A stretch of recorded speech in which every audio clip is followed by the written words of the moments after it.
Tonight, we are going to rest in one of the most profound and beautiful of all Buddhist teachings, and yet we are going to hold it very lightly, the way you might hold a single feather in an open palm.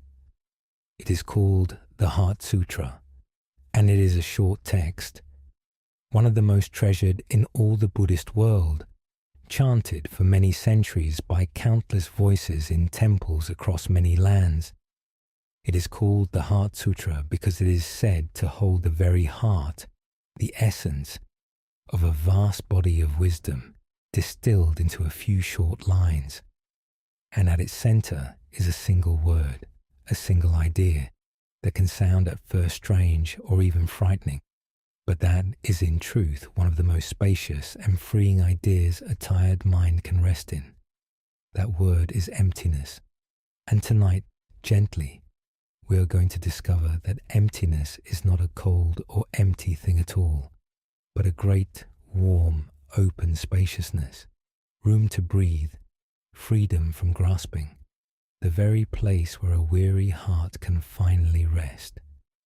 Let us begin by setting down any worry that this will be difficult or that you must understand it. You do not need to understand the Heart Sutra tonight. You do not need to remember any of it in the morning.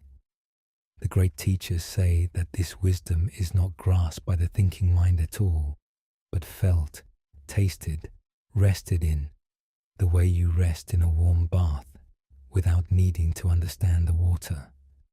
So let go, right away, of any effort to follow or to comprehend. We are not here to study. We are here to rest, to let a few spacious words and images move over us in the dark, and to sink slowly into the deep openness they point toward, and to fall asleep there. That is all. There is nothing to achieve tonight, which is, as we will see, the very heart of the teaching itself. Before we begin, let yourself settle. Feel free to share what time it is and where you are listening from, if you like. And if you would like to carry these quiet hours with you, this channel is also on Spotify, so you can rest to these gentle words wherever you are. You will find the link in the description below. Let the bed take your full weight. Let your shoulders come down from wherever they have been holding. Let the hands lie open and easy, palms soft. You do not need to know anything about Buddhism to rest here. These are old and quiet teachings, carried across many centuries by many gentle voices, and tonight they carry a particular gift, the gift of spaciousness, of openness, of a great room to breathe beneath all the crowded thoughts of the day. Let them move over you the way slow water moves over stone. Take a soft, deep breath and let it out slowly. Thank you for spending these quiet hours here. Let us begin. The Heart Sutra tells the story of a moment of deep insight.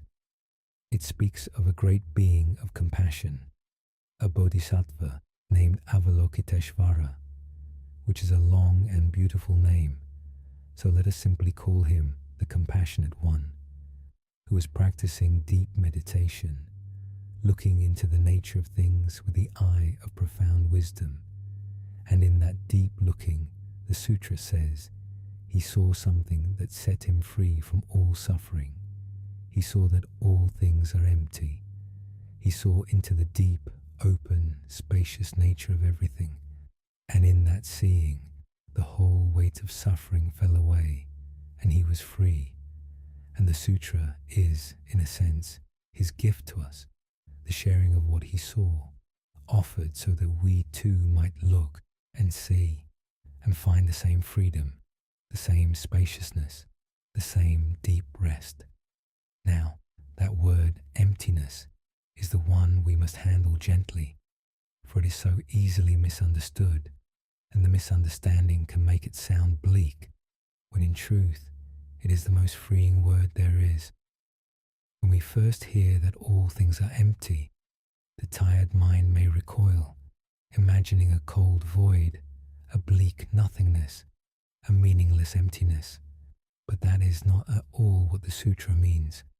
And over this long night we will slowly, gently come to feel what it does mean. For now, let us simply begin with an image, a first taste of the spaciousness that emptiness truly is. Consider a room.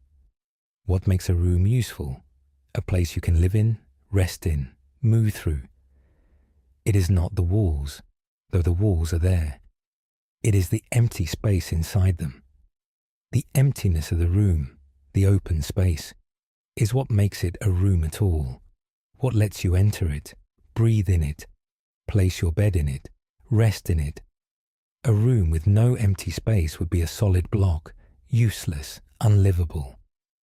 It is precisely the emptiness, the openness, the room where nothing is, that makes the room a room at all.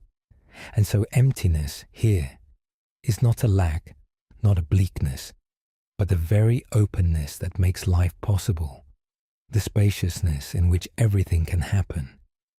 Consider a cup too. What makes a cup useful is the empty space within it, the hollow that can hold the water. A solid cup, packed full, with no emptiness inside, could hold nothing at all. It is the emptiness that makes the cup able to serve. Everywhere we look, it is the empty space, the openness, that makes things useful, livable, possible. Let us stay with a small story in this spirit. There was a man who came to an old teacher complaining that his life was too full, too crowded, too heavy, that his mind was packed with worries and his days packed with cares, and that he could not find a moment's peace or a breath of room. And the teacher listened, and then he picked up an empty bowl and held it out. "What do you see?" he asked. The man said, "An empty bowl, teacher." And the teacher said, "And is the emptiness a problem? Is the bowl troubled by its own emptiness?" The man said no. And the teacher said, "This emptiness is what lets the bowl be filled and emptied again and again, holding what it needs and letting it go. Your trouble is not that your life is empty. Your trouble is that you have forgotten the emptiness, the open space, the room to breathe that lies beneath and within all the fullness. You have filled every corner and left yourself no room. But the room is always there, beneath the fullness, the open space in which all your cares arise and pass. Rest in that emptiness," the teacher said, "the open space beneath the crowded thoughts, and you will find the peace you have been missing." The man began to understand that the emptiness he had feared or overlooked was in fact the very thing he had been longing for. Room, space, openness, a place to breathe beneath the crowded fullness of his life. And he learned slowly to rest not in the contents of his mind, the endless thoughts and cares, but in the open space that held them, the spaciousness beneath, the emptiness that was always there, quiet and roomy and free. And in resting there, in the open space rather than the crowded contents, he found the peace that had eluded him, the deep rest of the open room, the empty bowl, the spaciousness that no fullness could ever take away. Let us rest here for a moment. As you lie here tonight, with whatever fullness your mind has carried into the dark, all the crowded thoughts and cares of your day, you might begin to sense, gently, the open space beneath them. Not the thoughts themselves, but the spaciousness in which they arise and pass, the openness that holds them, the emptiness, the room to breathe that is always there beneath the crowded surface. You do not have to empty your mind by force. You have only to notice the openness that is already there beneath and around every thought, the spacious emptiness in which the whole busy mind floats.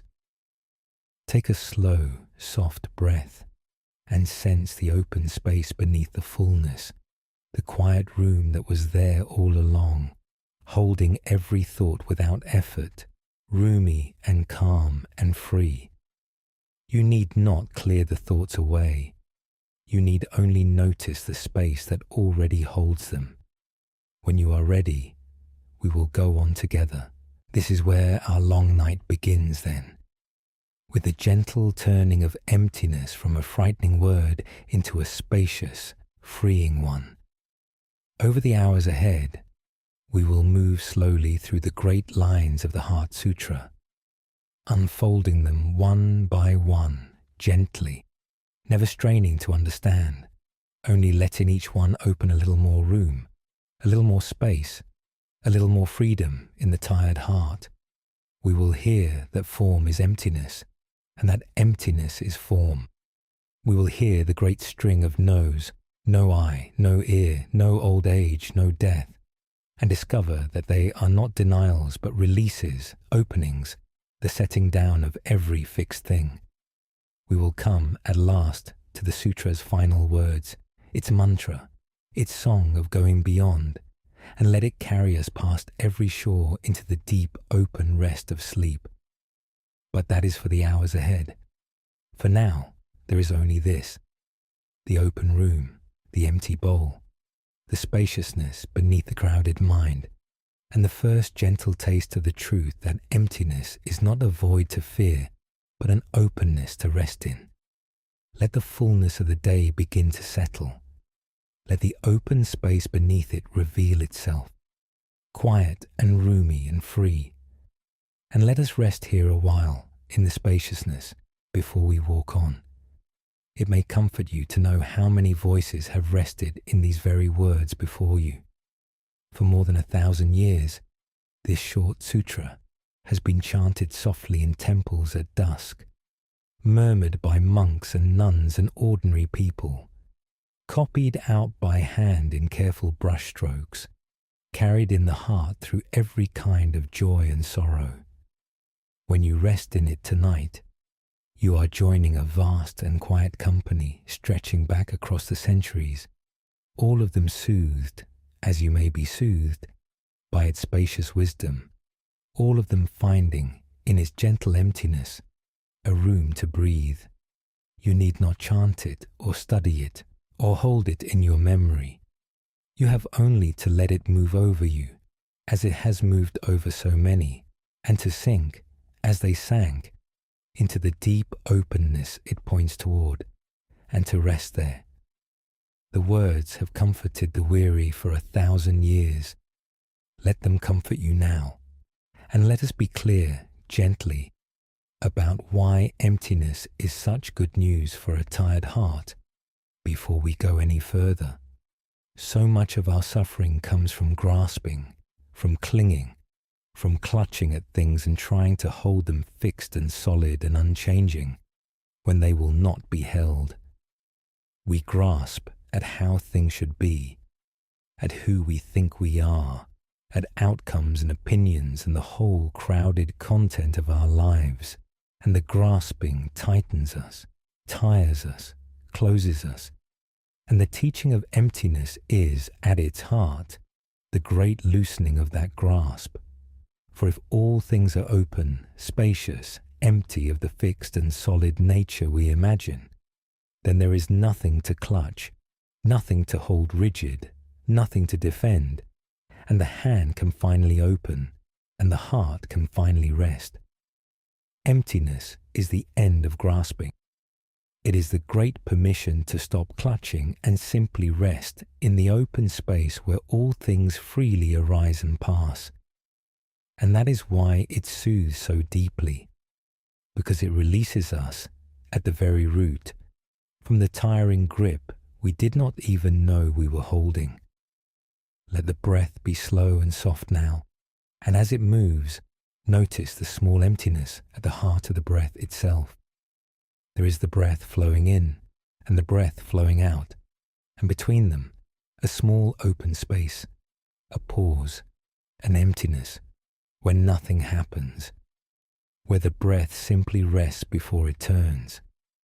And there is spaciousness in that little pause, a tiny room of stillness at the turning of the breath, and you might rest your attention there gently in the small open space between the in-breath and the out-breath, the quiet emptiness at the heart of the breathing. You need not change the breath or lengthen the pause or do anything at all.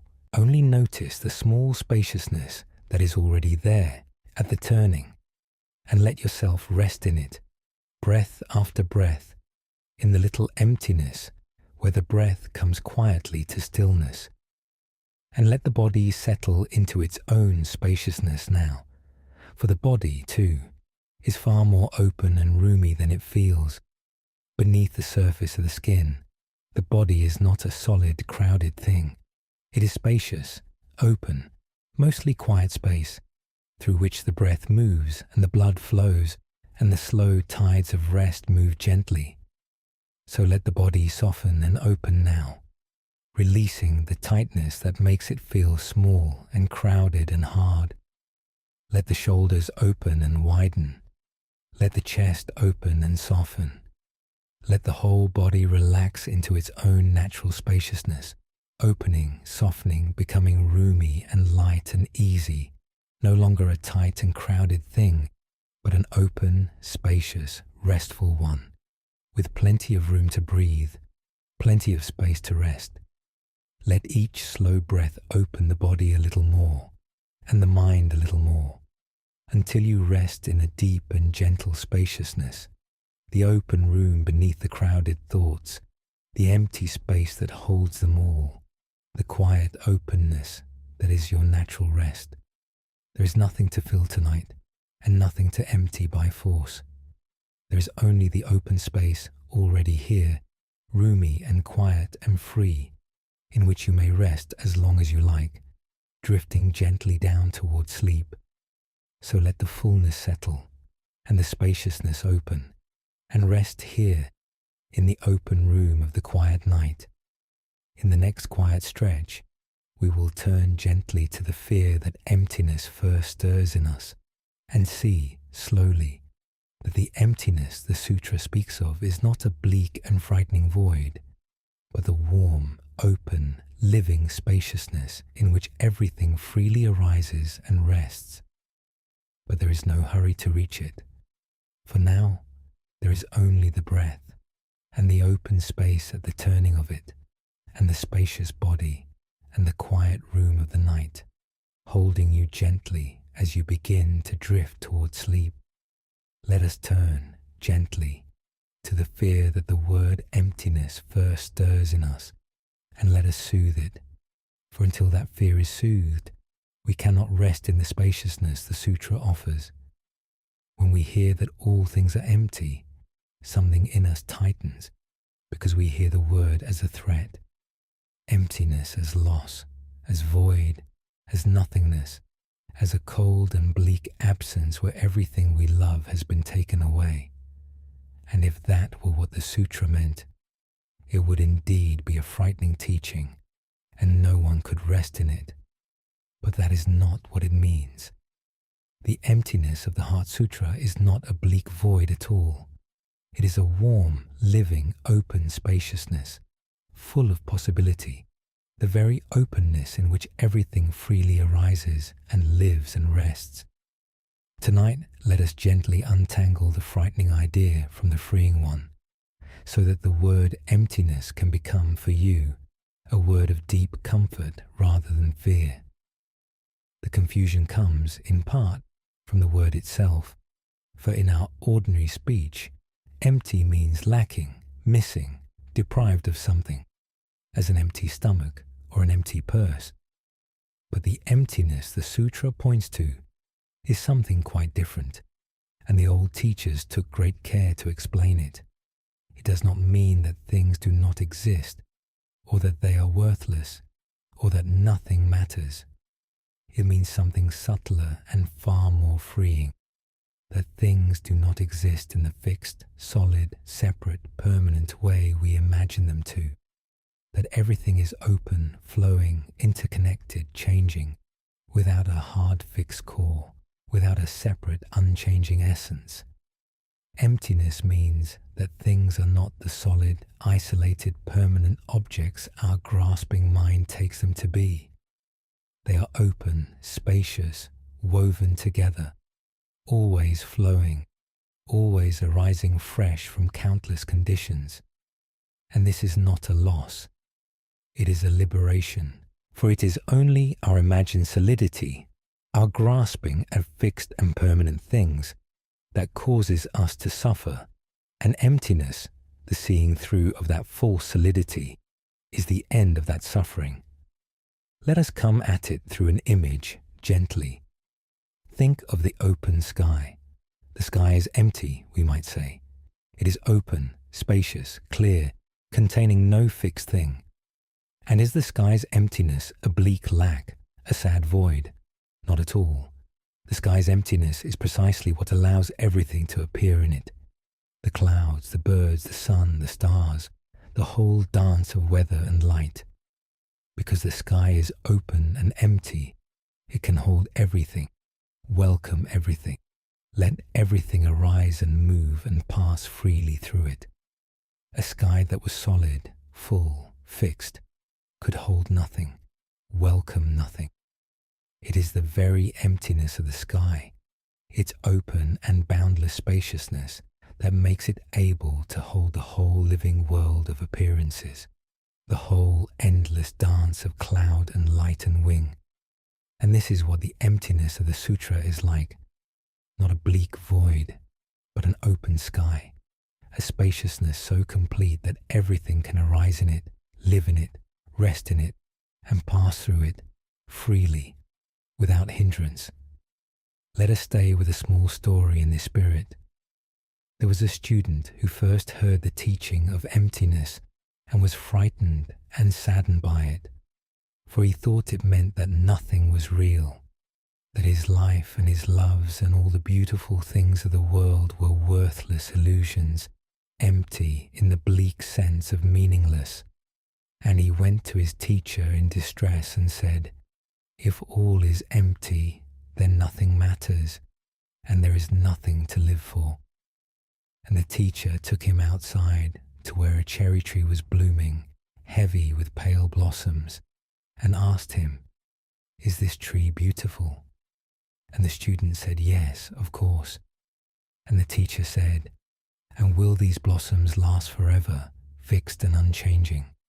And the student said, "No, they will fall in a few days, as they do every year."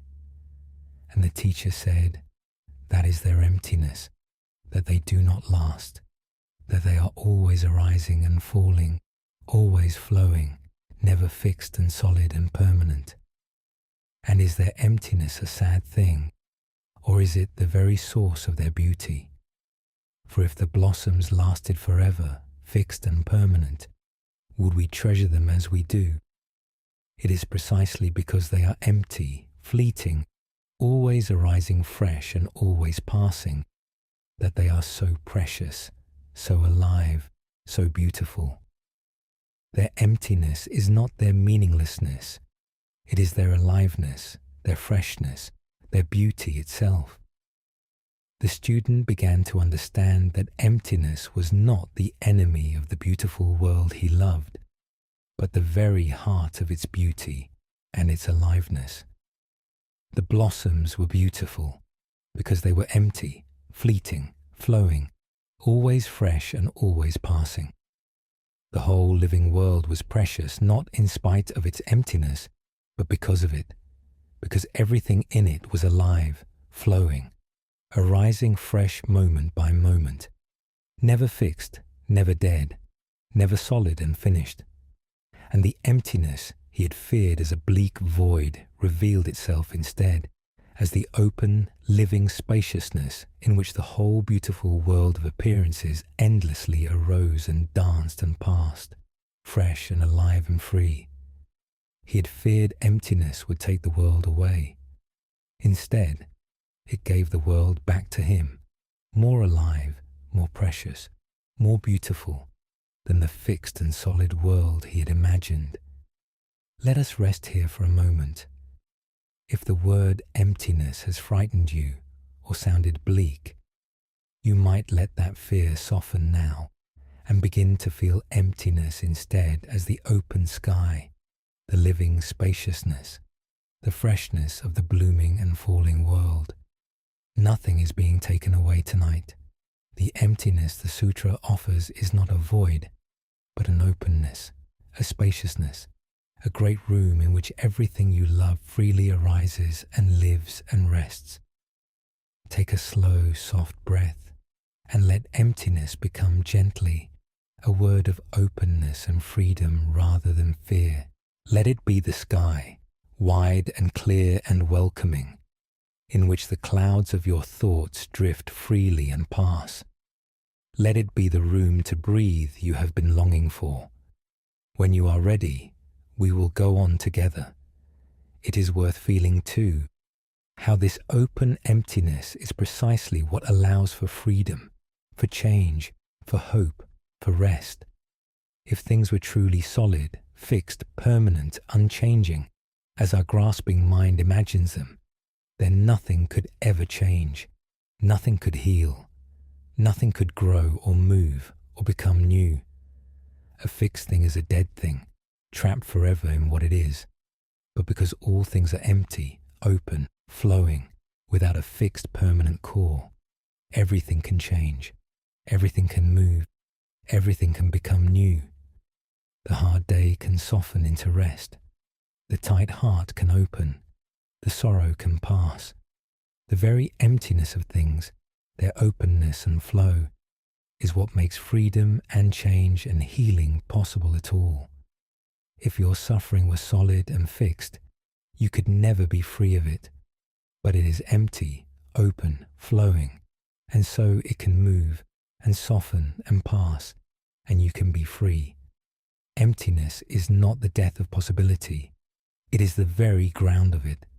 And notice how restful this openness is once we stop fearing it. To rest in emptiness is to rest in a place where nothing is fixed, nothing is demanded, nothing is solid and heavy and permanent, where everything is open, light, flowing, free. It is like resting in the open sky, or floating in deep clear water, or lying in a great open field beneath the stars, held by a spaciousness so complete that there is nowhere you must be and nothing you must hold. The grasping mind, which is always clutching at fixed things, finally opens its hand in the spaciousness of emptiness and rests. There is nothing to hold in the open sky. There is nothing to clutch in the empty spaciousness. There is only openness, freedom, room to breathe, and the deep rest of a hand that has finally let go of everything and found that the openness holds it anyway. There is another image the tradition offers for this open emptiness, and it is water which takes any shape and clings to none. Pour water into a round bowl, and it becomes round. Pour it into a square vessel, and it becomes square. And yet the water itself is not truly round or square, for it holds no fixed shape of its own, but takes freely whatever shape it is given, and lets it go the moment it is poured out again. The water's freedom, its usefulness, its very life, comes from its having no fixed form, from its openness, its emptiness of any rigid shape. And a mind that has tasted emptiness is a little like that water, open, flowing, taking freely whatever comes and clinging to none of it, able to meet each moment fresh because it holds no rigid shape of its own. This is not a loss of self. It is a great freedom, the freedom of water, which flows around every obstacle, fills every low place, and rests at last in the deep still pools, precisely because it never hardened into a fixed and brittle shape. Let your mind be like that water tonight, open and flowing and empty of rigid form, taking the night as it comes, clinging to nothing, resting at last in the deep, still pool of sleep. It helps too to see that emptiness and fullness are not opposites, but two faces of the same open truth, which is why the Sutra will soon tell us that emptiness is form and form is emptiness. The open sky is empty, and yet it is full of light and air and the whole dance of weather. The empty room is open, and yet it is full of the space in which life happens. The flowing water is empty of fixed shape, and yet it is full and alive and ever moving. Emptiness does not stand against the fullness of the world. It is the open ground that lets the fullness be. And so to rest in emptiness is not to turn away from the rich and beautiful world into some bleak nothing. It is to rest in the open spaciousness that holds the whole rich world lightly, that lets it arise and dance and pass without grasping, that treasures it all the more for seeing how freely it flows. You lose nothing by resting in emptiness. You gain the whole world back, held lightly, treasured freshly, no longer clutched in fear of loss, but received, moment by moment, as the fleeting, precious, ever-arising gift it truly is. Feel the body resting now in that open spaciousness, itself empty and open in the deepest sense. For the body you take to be so solid is, in truth, mostly open space, a flowing process rather than a fixed thing, ceaselessly changing, ceaselessly renewing, never for 2 moments exactly the same. Let the body soften into that openness now, releasing its sense of being a hard, fixed, solid thing. Let it feel light, open, spacious, more like a cloud than a stone, more like flowing water than fixed rock. Let the shoulders open and dissolve their tension into space. Let the chest open and soften. Let the whole body relax into its own deep spaciousness, light and open and flowing, resting in the emptiness that is its truest nature, floating in the open sky of the night.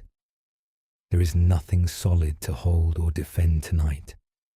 There is only the open, spacious, flowing body, resting in the open, spacious, flowing night, empty and light and free.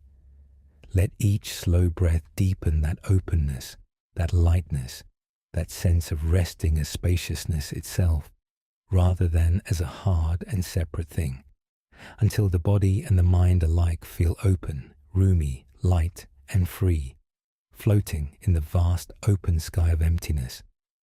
There is no bleak void tonight, and nothing lost, only the warm, open spaciousness in which everything freely arises and rests, holding you gently, lightly, freely.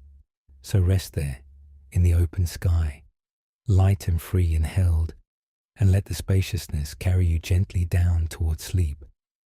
So as you lie here, you might let yourself rest gently in that open spaciousness now, the emptiness that is not a void but an openness, the sky-like spaciousness in which everything freely arises and rests.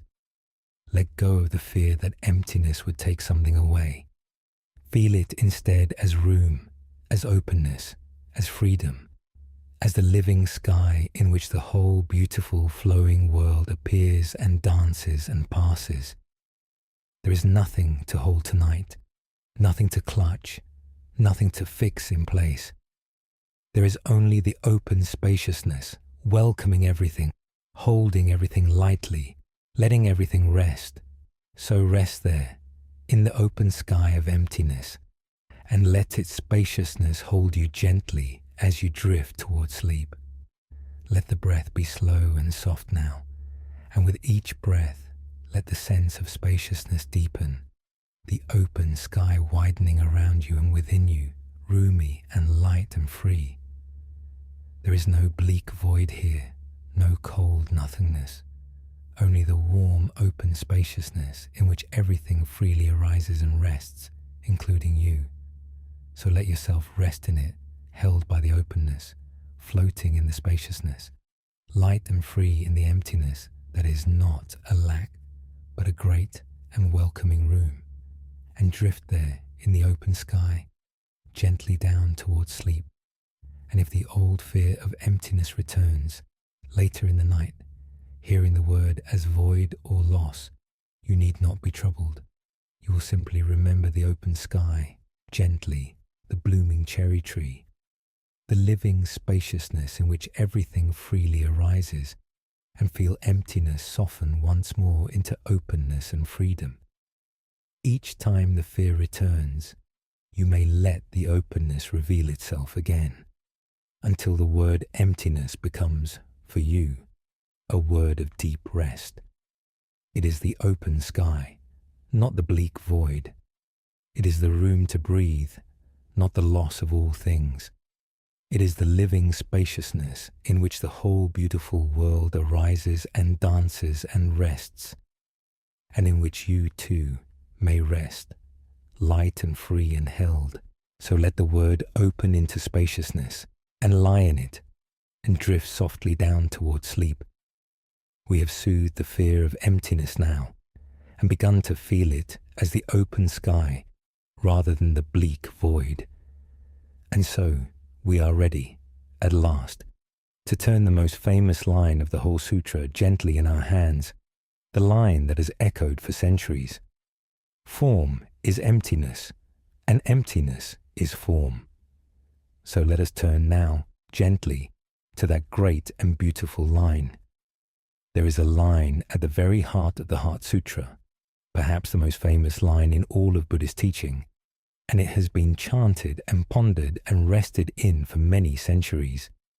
It goes like this: form is emptiness, and emptiness is form. Just that. Form is emptiness, emptiness is form. It sounds at first hearing like a riddle or a paradox, something the thinking mind cannot quite grasp.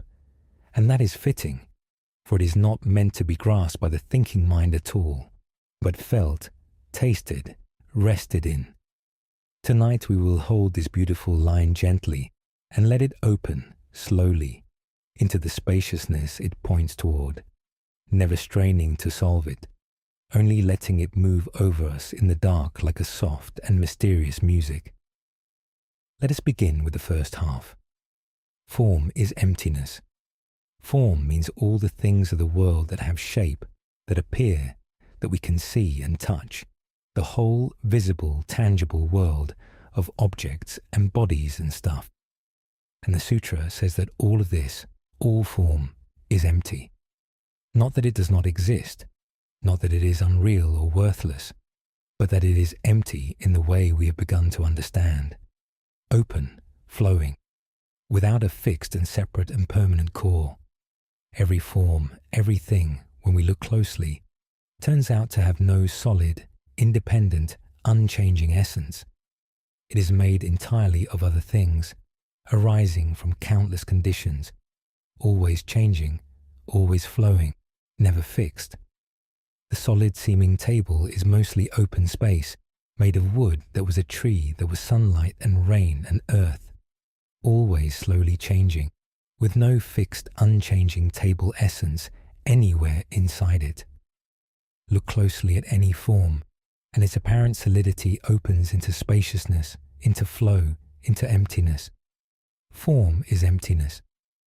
And now the second half, which is just as important, and which keeps the teaching from tipping into bleakness. Emptiness is form. The openness, the spaciousness, does not float apart from the world in some empty heaven. It appears as the world, takes shape as the world, dances as the whole rich display of forms. The emptiness is not somewhere else, behind or beyond the world.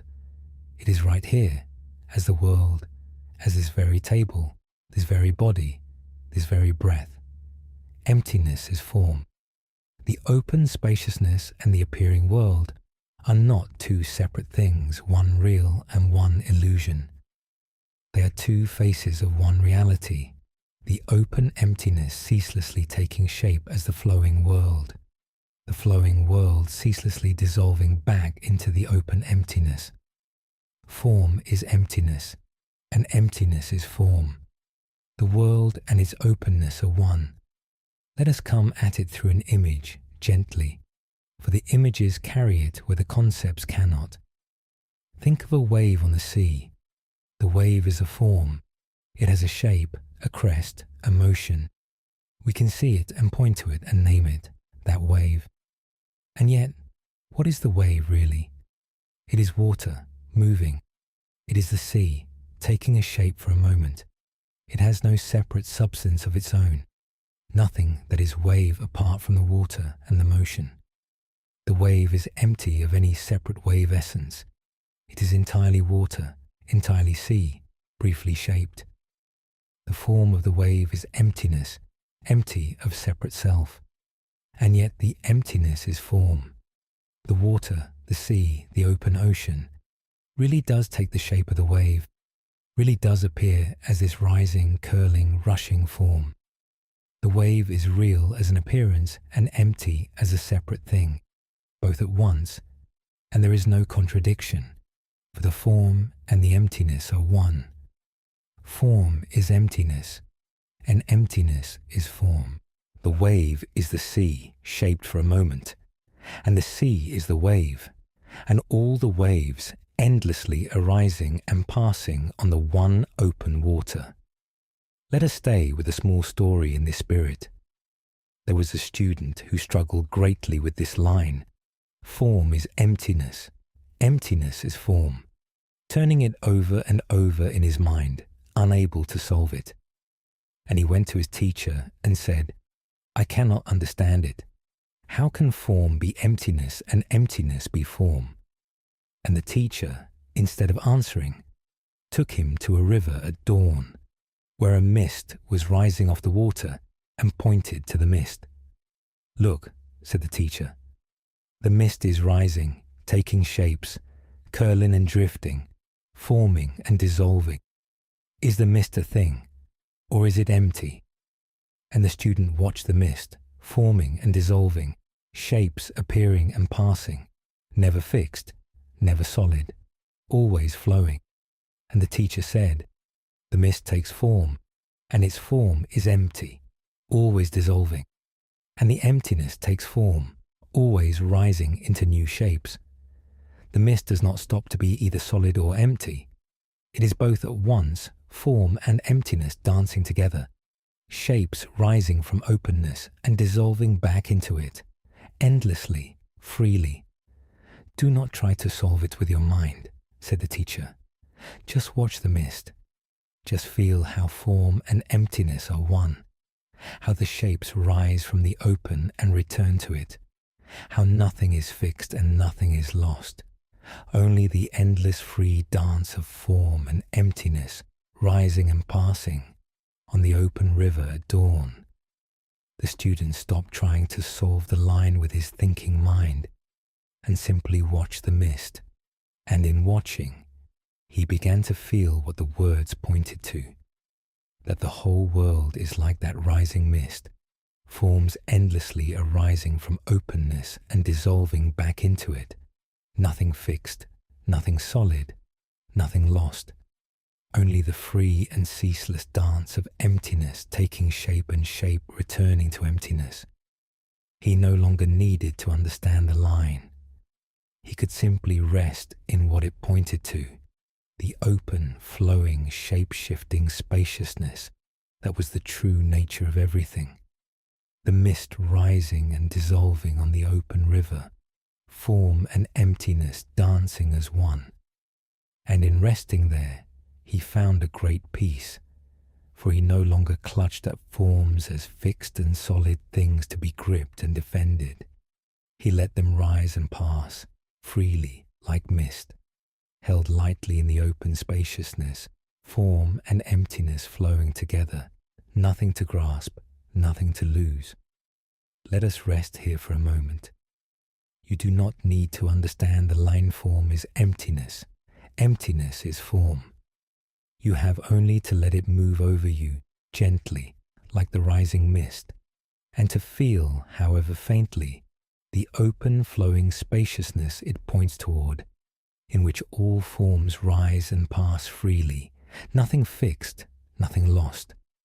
Whatever forms are in your mind tonight, whatever thoughts and images and cares, you might let them be like the mist, rising and dissolving in the open spaciousness, form and emptiness flowing together, nothing to grasp, nothing to hold. Take a slow, soft breath and let the forms rise and pass freely in the open. When you are ready, we will go on together. There is deep rest in this seeing, once we stop straining for it releases us from the exhausting work of holding forms fixed. So much of our tiredness comes from trying to grip the world, to hold things solid and unchanging, to keep the forms of our lives fixed in place against their natural flow. But the forms will not be held. They are empty, flowing, always rising and passing like mist, and our gripping only exhausts us and never succeeds. And when we see that form is emptiness, that all the forms we clutch are open and flowing and empty of any fixed core, the hand can finally open and let the forms flow, rising and passing freely, held lightly or not held at all. We stop trying to freeze the river. We let it flow, and in letting the forms flow, rising and passing like mist on the open water, we find a deep rest. The rest of one who has stopped fighting the flow of things and simply let it move freely through the open spaciousness, form and emptiness dancing as one. And notice how this seeing makes the world more precious, not less, exactly as the cherry blossoms were made precious by their falling. When we see that every form is empty, fleeting, always rising and passing like mist, we do not love the world less. We love it more tenderly, more freshly, for we see how fleeting and precious each passing form truly is.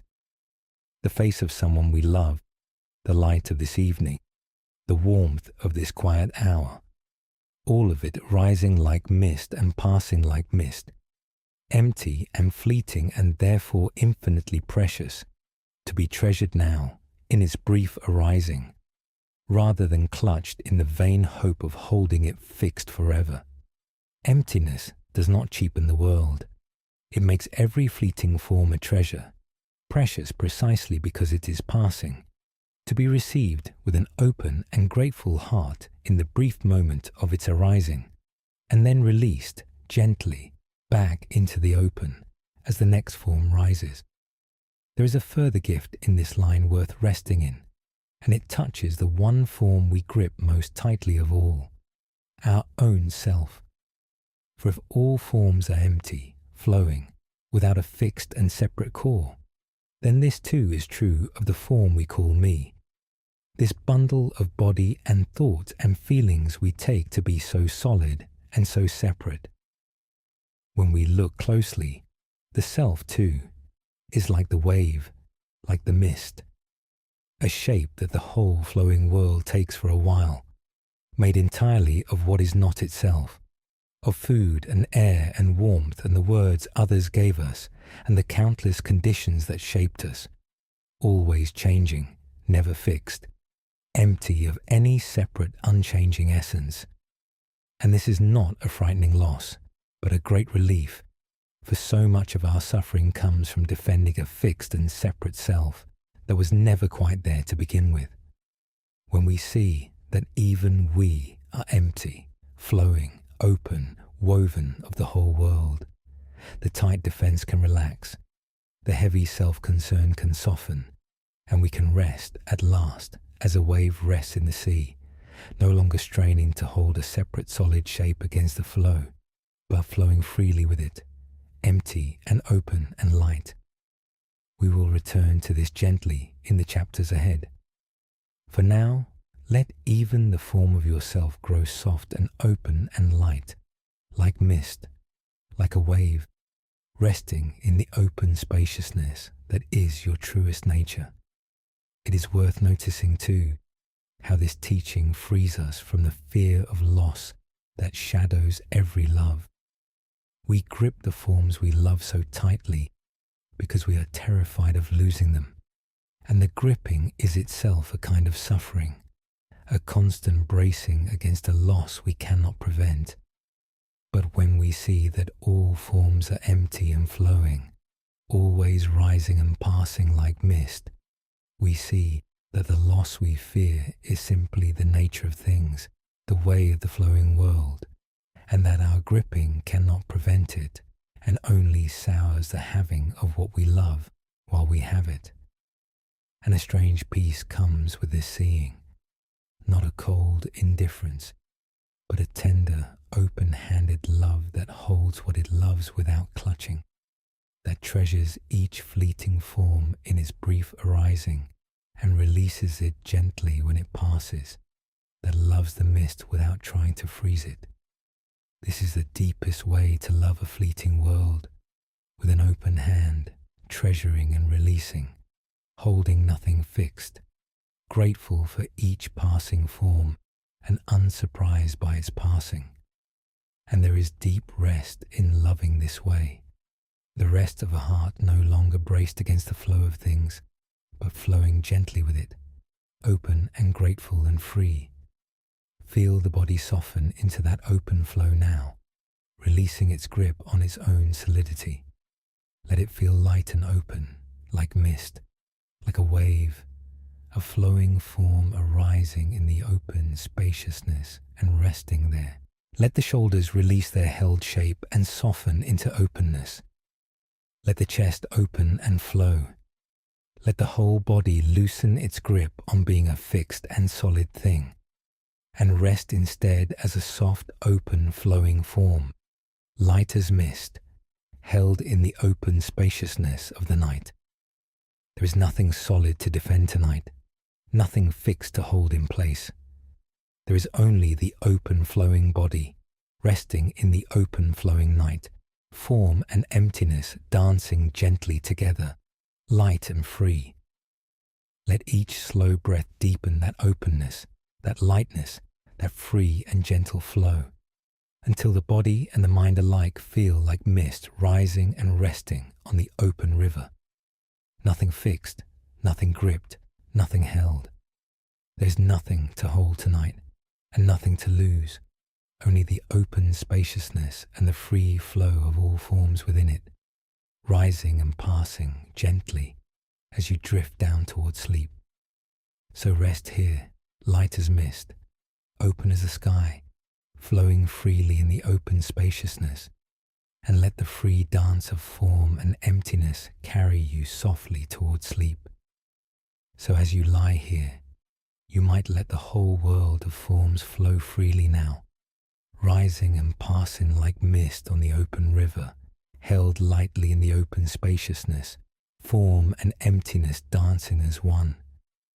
Let your thoughts rise and pass like mist. Let the images of the day rise and pass like mist. Let everything flow freely through the open spaciousness, nothing gripped, nothing frozen, nothing held fixed, only the free and gentle dance of forms arising and dissolving in the open. There is nothing to hold tonight and nothing to lose, only the flowing mist and the open spaciousness that holds it, form and emptiness flowing together as you drift gently down towards sleep.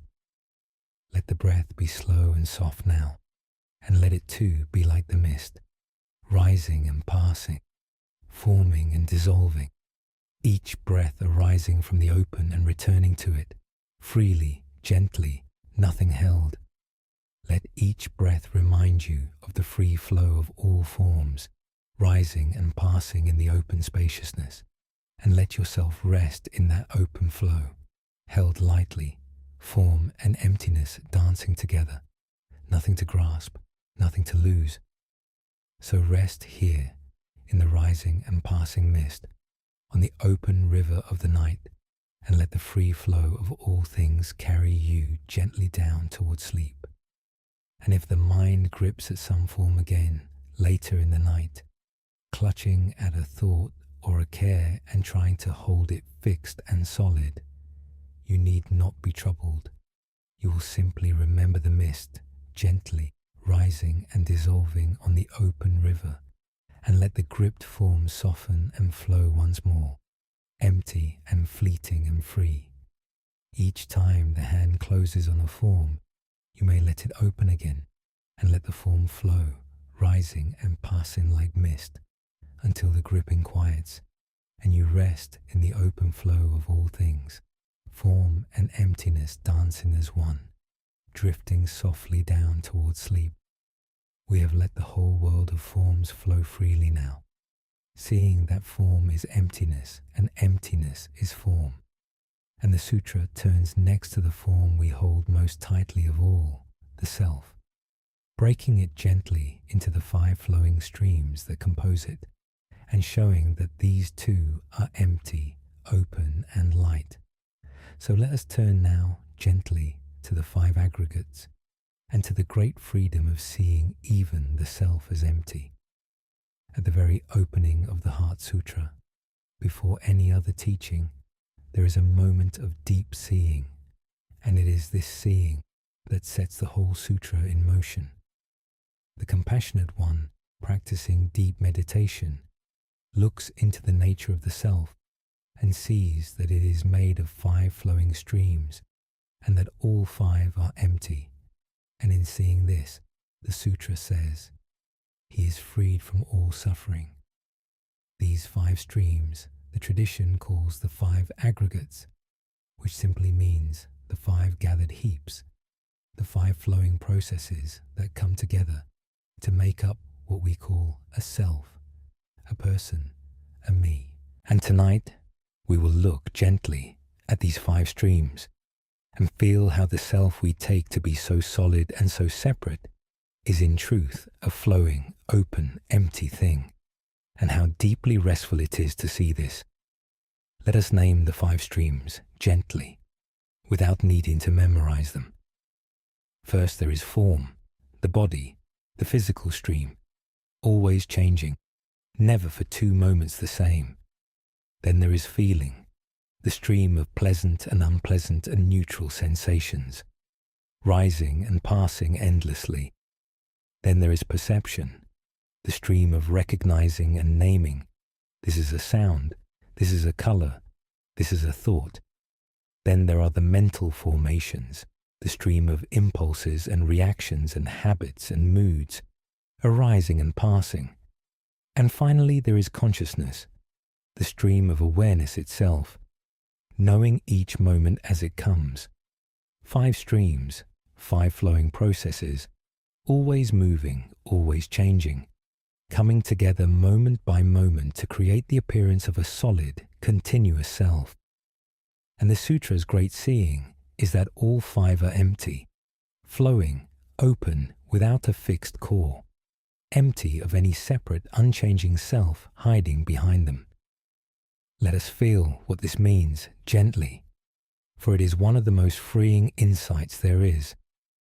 We go through our lives believing we are a solid, fixed, separate self, a little unchanging me sitting somewhere behind our eyes, the owner and controller of our life, the thing that must be defended and protected and made much of.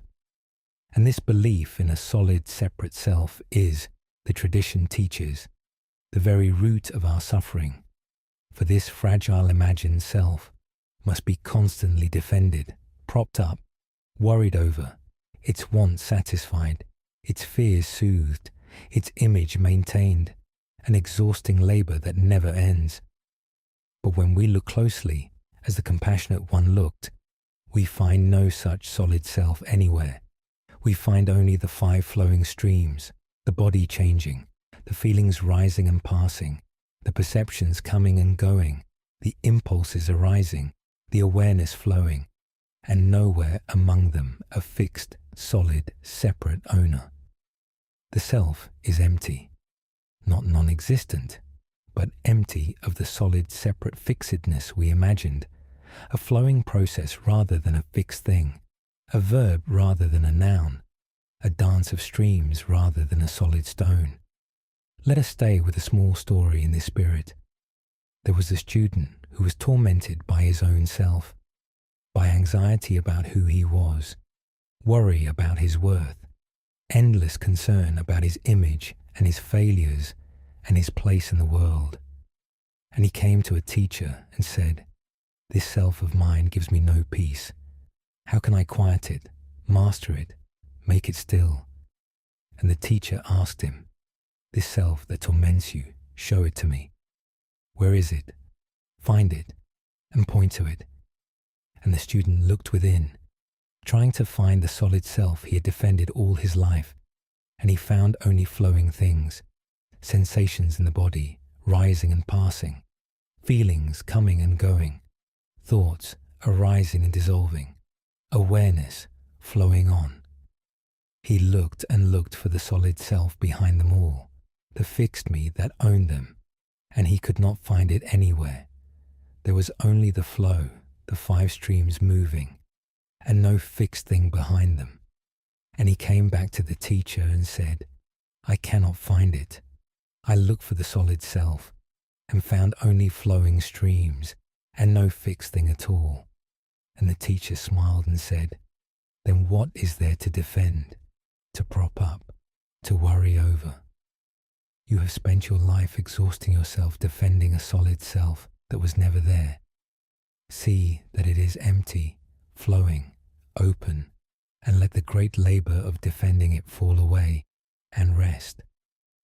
The student understood then that the self he had defended so exhaustingly all his life was empty, a flowing process, not a solid fixed thing, and that the endless labor of propping it up and worrying over it had been a defense of something that was never quite there, and a great weight fell from him, the weight of the imagined solid self, the exhausting burden of defending and maintaining a fixed me that turned out, on looking, to be only a free flow of streams.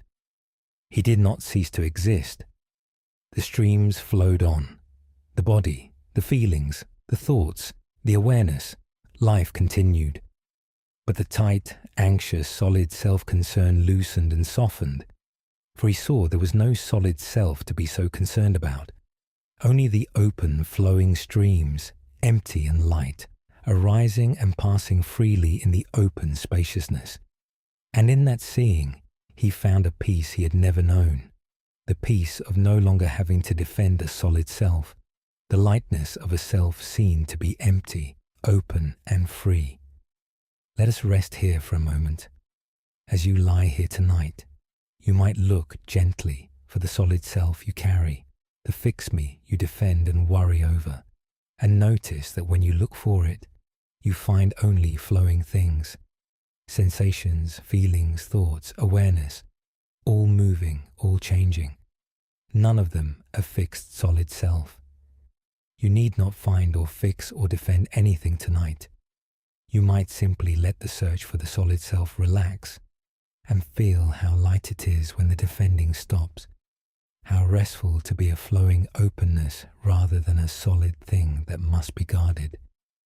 Take a slow, soft breath and let the solid self soften into the flowing streams, empty and open and light. When you are ready, we will go on together. There is profound rest in this loosening of the solid self, for that self is the most tiring thing we carry. Think how much of our exhaustion is the exhaustion of self-concern, the worrying about how we appear, the defending of our image, the comparing of ourselves to others, the endless management of our fears and wants and reputation, the heavy labor of being somebody, of propping up and protecting the fragile fix-me. It is the most tiring work there is, and it never ends, and it rests on an illusion, the illusion of a solid separate self that must be maintained.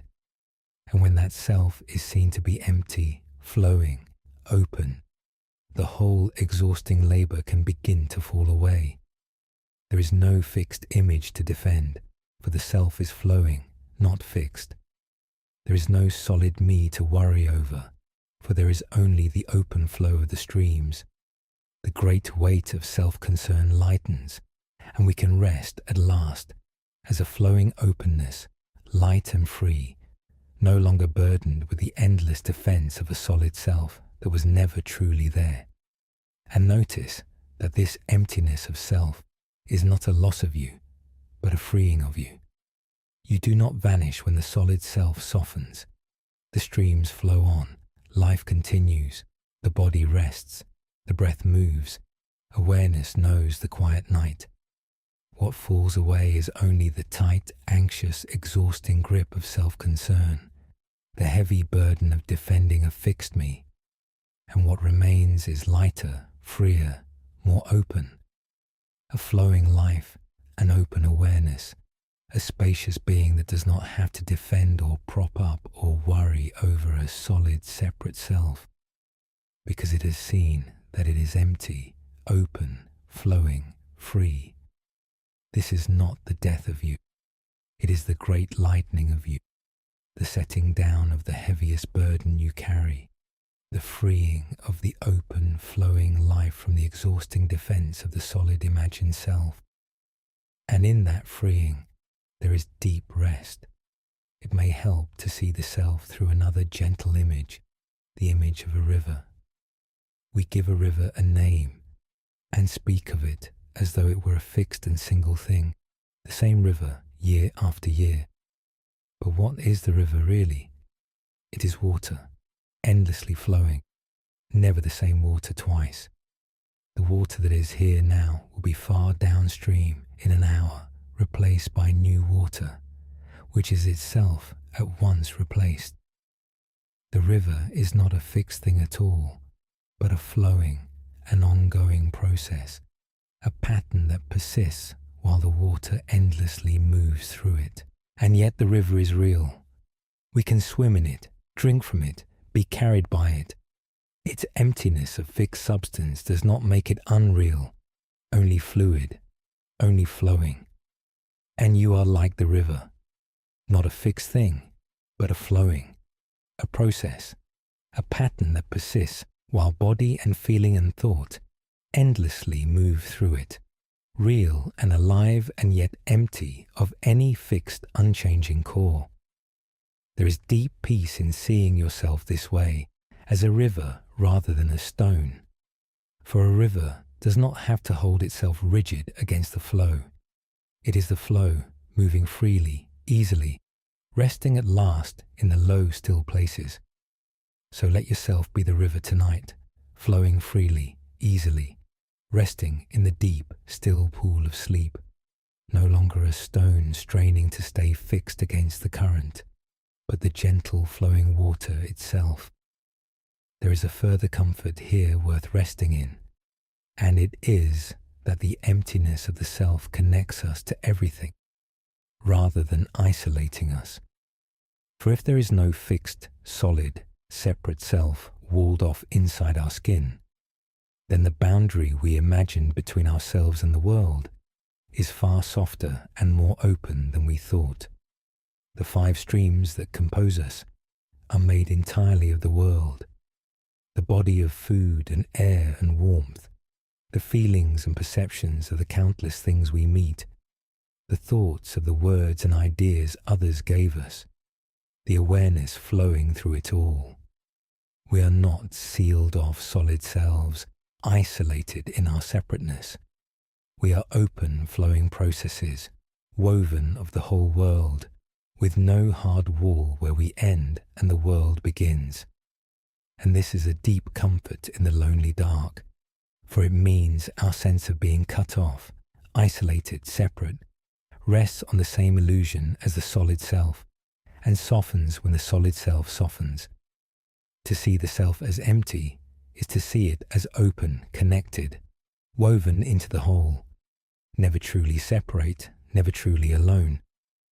So let the walls of the separate self grow soft and open tonight, and feel yourself woven into the whole open spaciousness, not a lonely stone, but a flowing part of the vast flowing whole.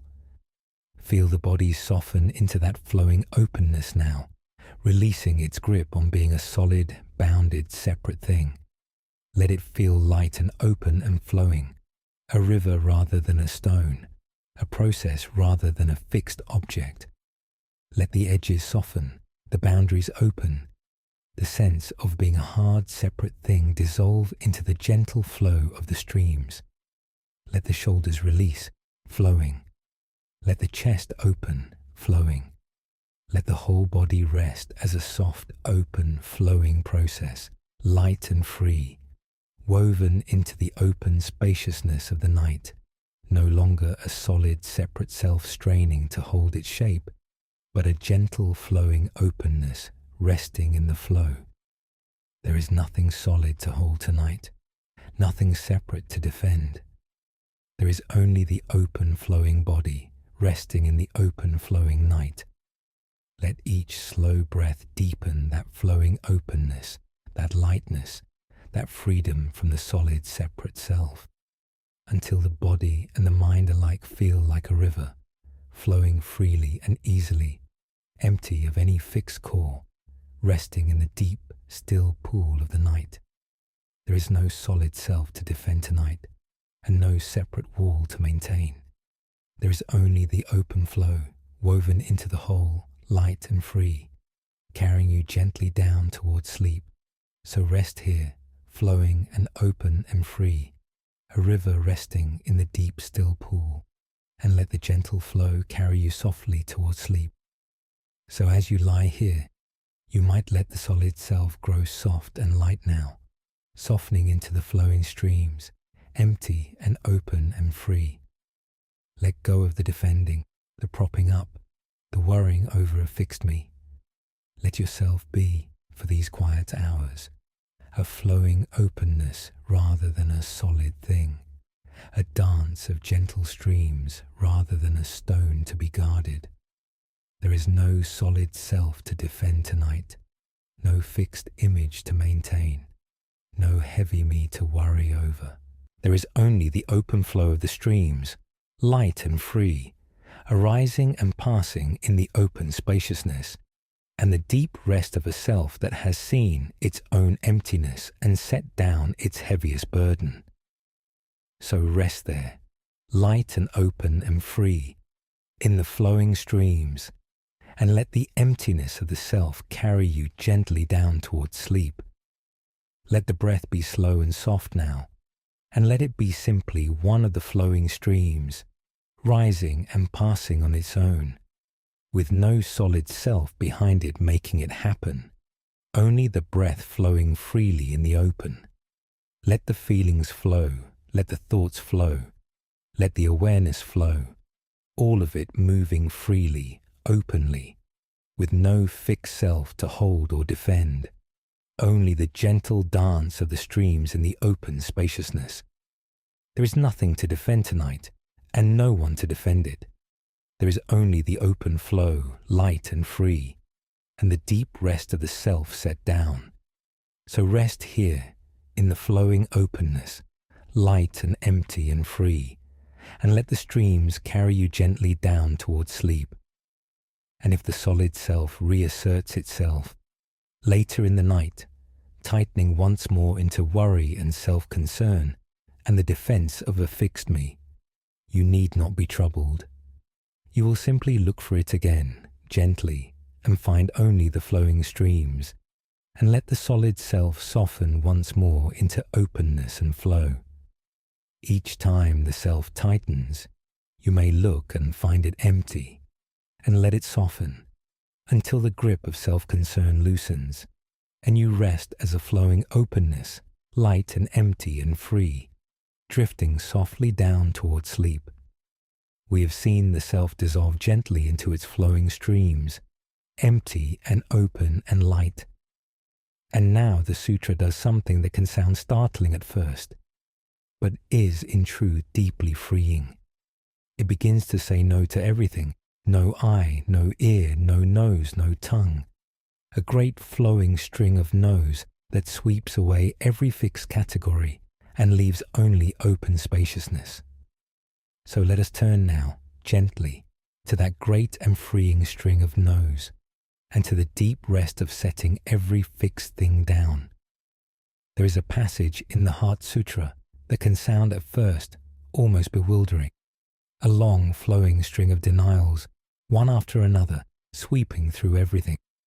No eye, the sutra says, no ear, no nose, no tongue, no body, no mind, no color, no sound, no smell, no taste, no touch, no object of mind, no ignorance and no end of ignorance, no old age and death, and no end of old age and death, no suffering, no cause, no cessation, no path, no wisdom and no attainment.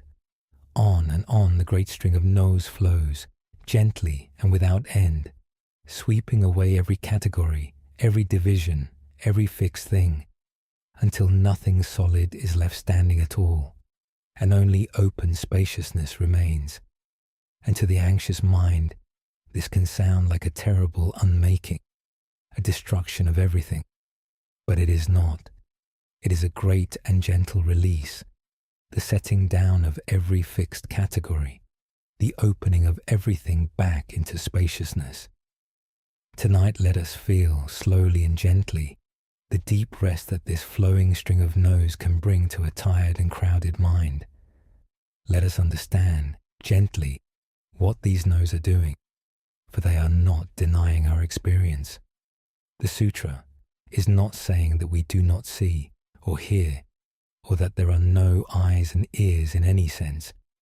It is saying something subtler and more freeing, that none of these things exists in the fixed, solid, separate way we imagine. That when we look with the eye of deep wisdom, the hard fixed categories we have built the world out of, eye and ear, self and other, this and that, all dissolve back into open spaciousness, none of them as solid and separate as we thought. The no's are not destroying the world. They are dissolving our rigid grip on it, loosening the fixed categories, opening everything back into the flowing spaciousness from which it arose. Each no is a letting go, a release, an opening. No fixed eye, no fixed ear, no fixed self, no fixed suffering, no fixed anything. Only the open flowing spaciousness in which all these appear and pass, empty and light and free.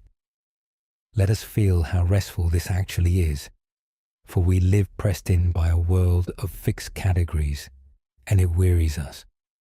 All day we name and divide and fix. This is good, that is bad. This is mine, that is yours. This is a success, that is a failure. This is what I am, that is what I am not. We build the whole world out of these hard fixed categories, and then we live pressed and bound within them, defending our labels, defending our judgments, defending the fixed grid we have laid over the flowing world. And the great string of no's is like a soft wind that blows through all these fixed categories and loosens them, dissolves them, opens them back into spaciousness.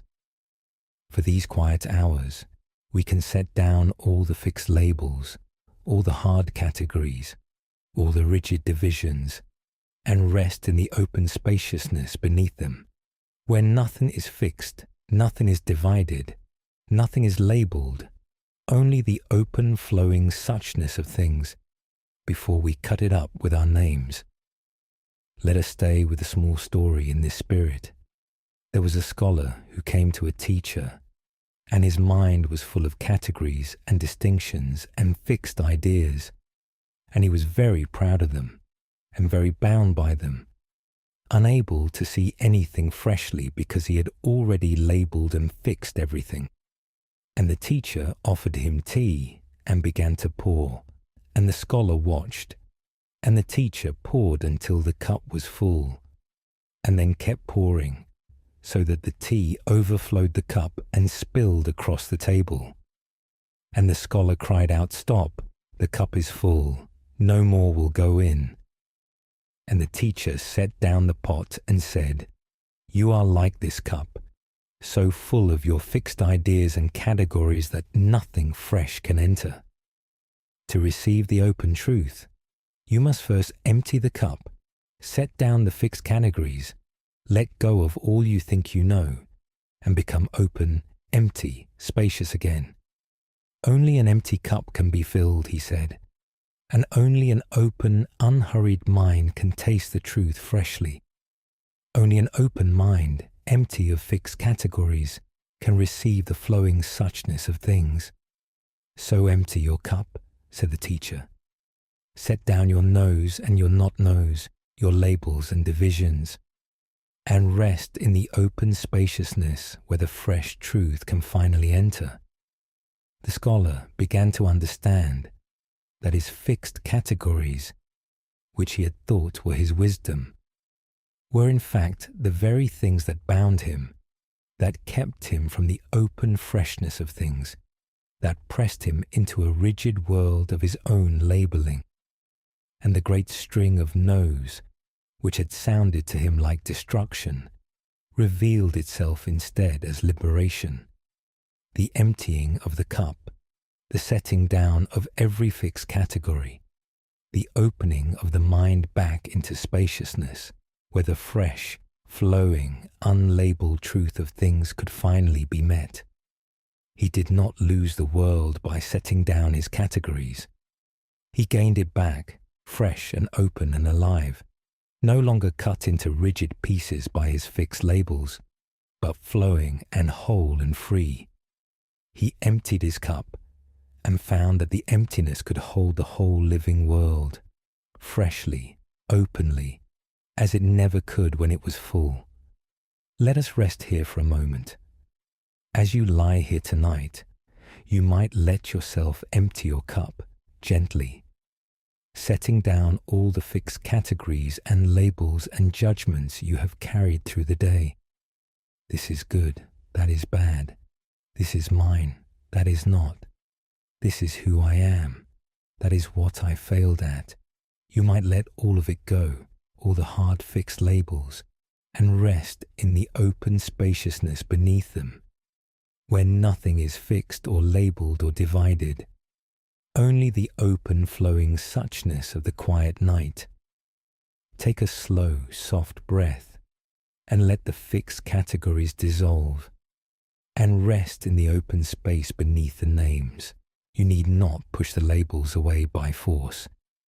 Only stop holding them and let them loosen and dissolve on their own, like frost melting in the morning sun, leaving the open ground beneath.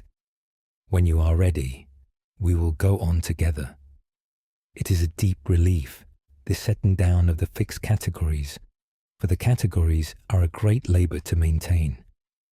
All day we are sorting, judging, labeling, dividing, holding the whole grid of our fixed ideas in place, defending our judgments, maintaining our distinctions, keeping the labeled world labeled.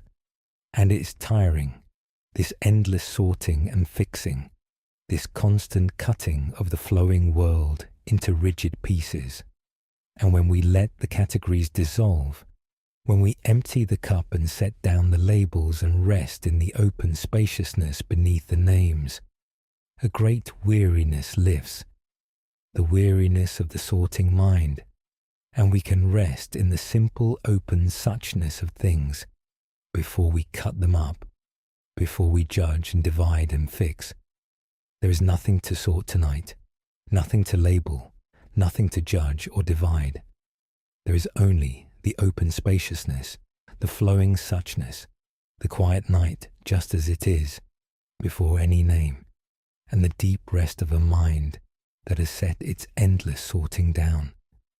And notice how the great string of no's frees us especially from the fixed labels we have laid on ourselves. For among all our categories, the ones we hold most rigidly and suffer under most deeply are the ones we have fixed to ourselves. I am a failure. I am unlovable. I am anxious. I am not enough. We take these labels to be solid truths, fixed features of a fixed self, and we suffer under them as under a heavy weight. But the great string of no's sweeps through these too. No fixed self, no fixed failure, no fixed unworthiness, no fixed anything. Only the open flowing spaciousness in which even these painful labels arise and pass, empty and light, no more fixed or solid or permanent than a passing cloud. You are not the fixed labels you have laid on yourself. Beneath them, before them, is the open spaciousness, unlabeled, free, in which the labels come and go like weather and never touch the open sky beneath. So let the self-labels dissolve too, tonight, in the great gentle string of no's, and rest in the open spaciousness beneath them, unlabeled and free. There is a particular sweetness in returning, even for a little while, to the world before its names, and the tradition prizes this deeply. Think of how a very young child meets the world, before it has learned all the labels, before it knows this is a lamp and that is a wall, and this is good and that is bad. The child meets the world freshly, openly, as pure flowing suchness, colours and sounds and sensations arising in open wonder, uncut by categories, unjudged, simply met. And there is a freshness in that meeting, an openness, a wonder that our labelled adult world has largely lost, buried under the endless naming and sorting. And to set down the categories, even briefly, in the quiet of the night, is to return a little toward that fresh, open meeting, to let the world be, once more, simply what it is before we name it, the soft dark, the quiet sounds, the gentle sensations, arising freshly in the open, uncut, unjudged, simply met. There is deep rest in that fresh, open meeting, the rest of a mind that has set down its labels and returned to the open wonder beneath them. So let the night be, for these hours, simply what it is before you name it, met freshly, openly, in the quiet, and rest in that open, unlabeled suchness. It helps to see, too, that even the Sutra's own no's are not meant to be clung to, not turned into new fixed categories of their own. For the Sutra does not want us to replace no I with a new belief that there is no I, to make a new solid category out of the emptiness itself. The no's are like a broom that sweeps the floor clean and is then itself set aside. They clear away our fixed categories, and then they too are released, leaving not a new belief, but simply open spaciousness, free of all fixed positions, even the position of emptiness. This is why the deepest teaching says that emptiness itself is empty, that we must not cling even to emptiness, not turn it into a new thing to grasp. We set down the categories, and then we set down the setting down, and rest in pure openness, holding nothing, not even the teaching, not even the emptiness, only resting, open and free, in the spaciousness beneath all positions. There is nothing to hold tonight, not even a teaching, not even a no. There is only the open resting, free of all fixed things, light and spacious and clear. Feel the body soften into that open, unlabeled spaciousness now, itself uncut by categories. For we label the body too, endlessly. This part aches, that part is to this or to that, and the labels press upon it. So let the labels dissolve from the body now, and let it simply be, unlabeled, unjudged, a field of open sensation arising in the quiet, before any name. Let the sensations rise and pass freely, uncut by judgment, simply met in open awareness. Let the shoulders soften beneath their labels. Let the whole body rest as open, unlabeled sensation, flowing freely in the open spaciousness, unjudged, unnamed, simply resting in what it is beneath all the names. There is nothing to label tonight, nothing to judge, nothing to fix. There is only the open body, resting in the open night, beneath all the names. Let each slow breath dissolve a little more of the labeling, a little more of the judging, a little more of the fixed grid we lay over the flowing world, until the mind and the body alike rest in open, unlabeled spaciousness, fresh and quiet and free. There is nothing to sort tonight, nothing to name, nothing to hold, not even a teaching. There is only the open, flowing suchness of the quiet night, met freshly, and the deep rest of a mind return to the openness beneath all names. So rest here, open and unlabeled and free, and let the fresh, open spaciousness carry you gently down towards sleep. So as you lie here, you might let all the fixed categories dissolve now gently in the soft wind of the great nose.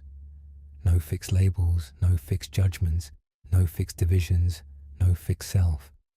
Only the open, flowing spaciousness beneath them all, quiet and roomy and free. Let the sorting mind set down its endless work. Let the labeled world dissolve back into open suchness. Let even the labels you have laid on yourself soften and dissolve, until there is only the open spaciousness, unlabeled, undivided, free, in which you rest, light and open, beneath all the names. So rest there, in the open space beneath the categories, and let the great gentle emptying carry you down towards sleep. Let the breath be slow and soft now, and let it too be free of labels, simply the breath flowing, before you name it or measure it or judge it, just the soft open flowing of the breath in the open spaciousness. Let each breath dissolve a few more of the fixed categories, a few more of the hard labels, until the mind rests open and empty and light in the flowing suchness of the quiet night, beneath all the names. There is nothing to sort tonight, nothing to label, nothing to fix in place. There is only the open spaciousness, the flowing suchness, and the deep rest of a mind that has emptied its cup. So rest here, open and unlabeled and free, and let the open spaciousness carry you gently down towards sleep. And if the sorting mind starts up again, later in the night, labeling and judging and dividing, fixing the flowing world back into rigid categories, you need not be troubled. You will simply empty the cup again, gently, letting the fixed categories dissolve once more into the open spaciousness beneath them. Each time the labels return, you may let them dissolve again in the soft wind of the great nose, until the sorting quiets, and you rest in the open flowing suchness beneath all names, light and open and free. There is nothing you must name tonight, and nothing you must judge. So let the labels melt away like frost and drift softly down towards sleep. We have let the great string of no's sweep away every fixed category, opening everything back into spaciousness. And among all these no's, there are two that touch our deepest fear and offer our deepest comfort: no birth and no death. So let us turn now gently to those two great words and to the deathless spaciousness beneath all coming and going. Among all the lines of the Heart Sutra, there are a few that touch the very deepest of our fears and offer, in the same breath, the very deepest of comforts. The Sutra says that in the light of emptiness, all things are unborn and undying, not created, not destroyed, not increasing, not decreasing.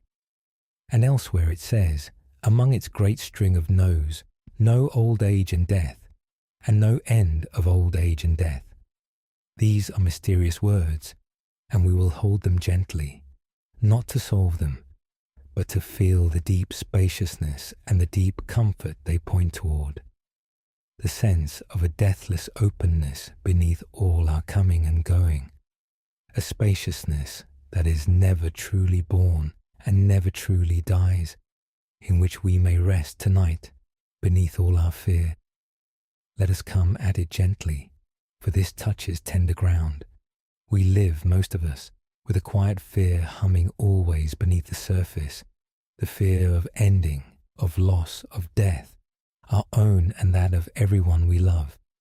It shadows our days, and it can rise sharpest in the dark of the night, when the mind, unguarded, brushes against the great fact of impermanence, that all things pass, that we, ourselves, will one day pass. And the Heart Sutra does not deny this passing. On the level of forms, everything arises and passes.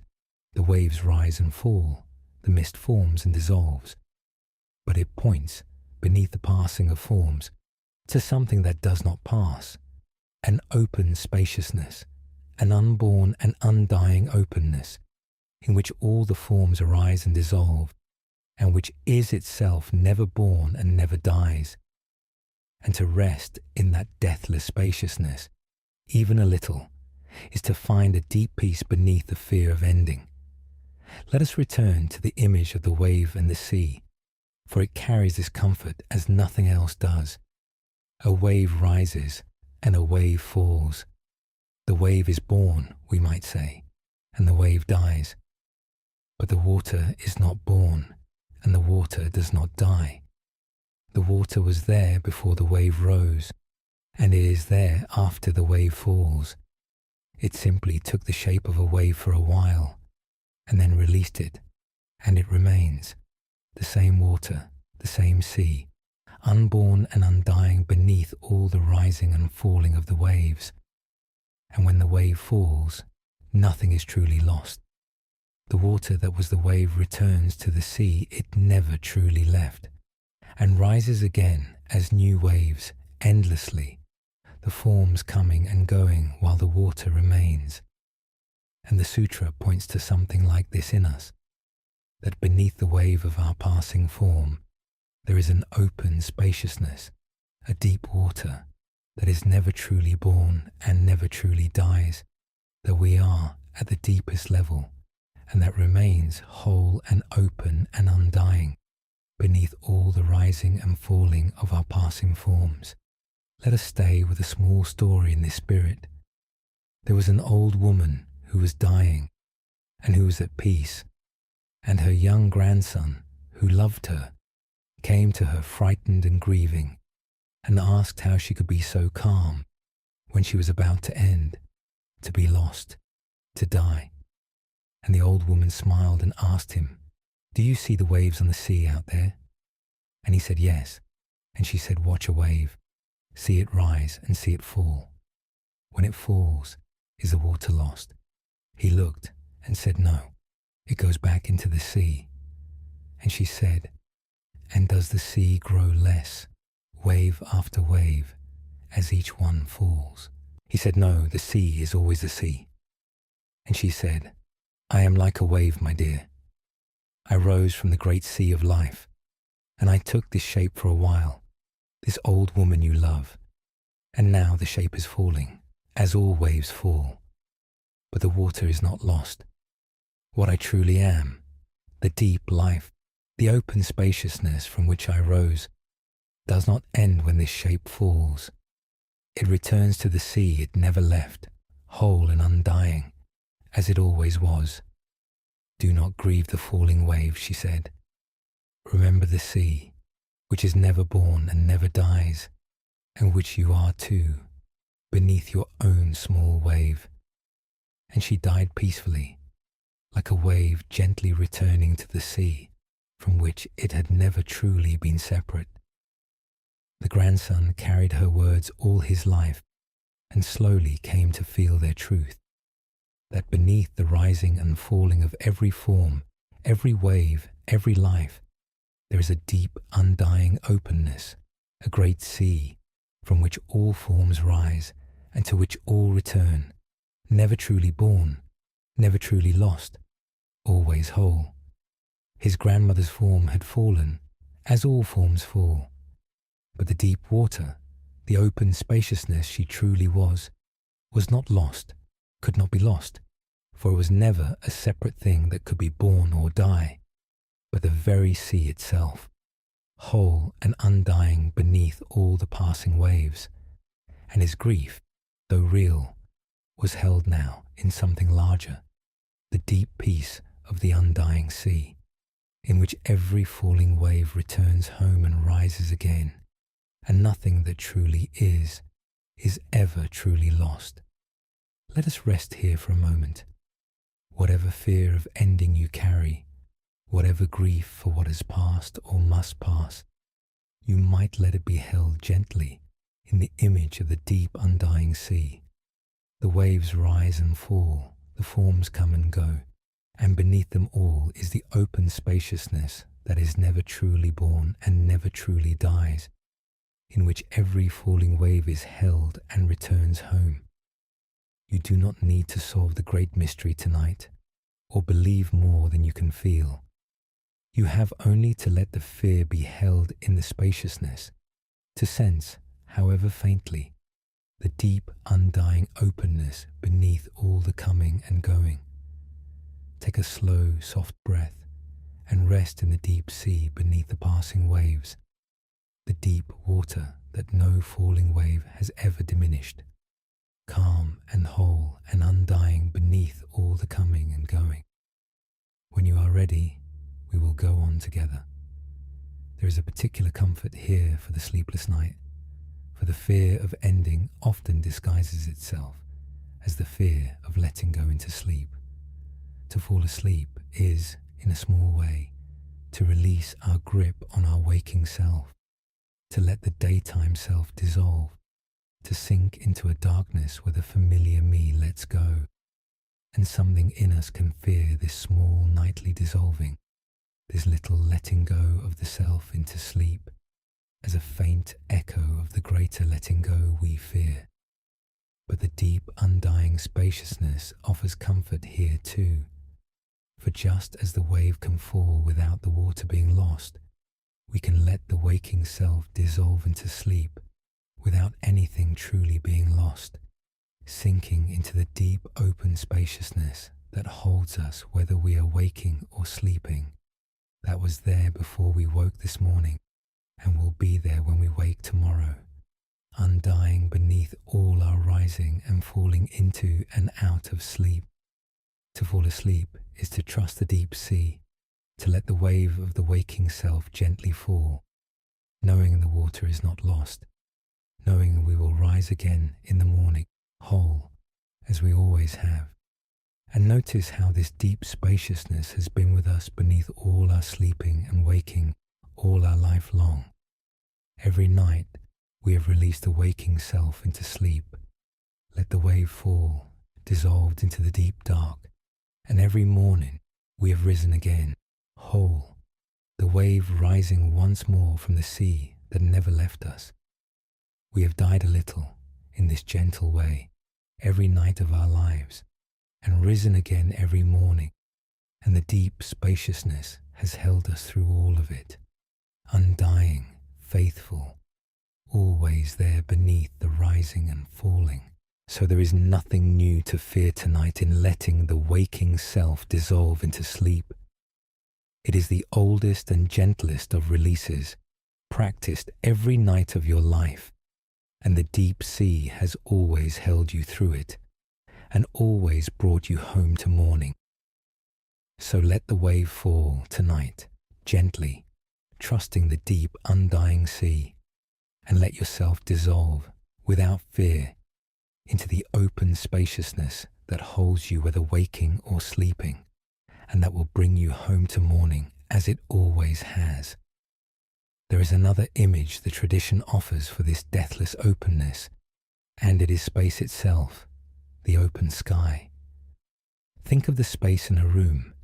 You may build the room and later take it down, and while it stands, we speak of the space inside it as though it were a separate thing, this room space.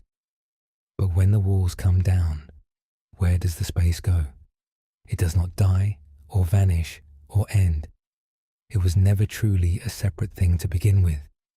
It simply was and is the one open space, which the walls seemed for a while to divide, but never truly did. And the deep awareness that we truly are is a little like that open space. It seems, while the walls of the body and the self stand, to be a separate thing, my awareness enclosed and personal.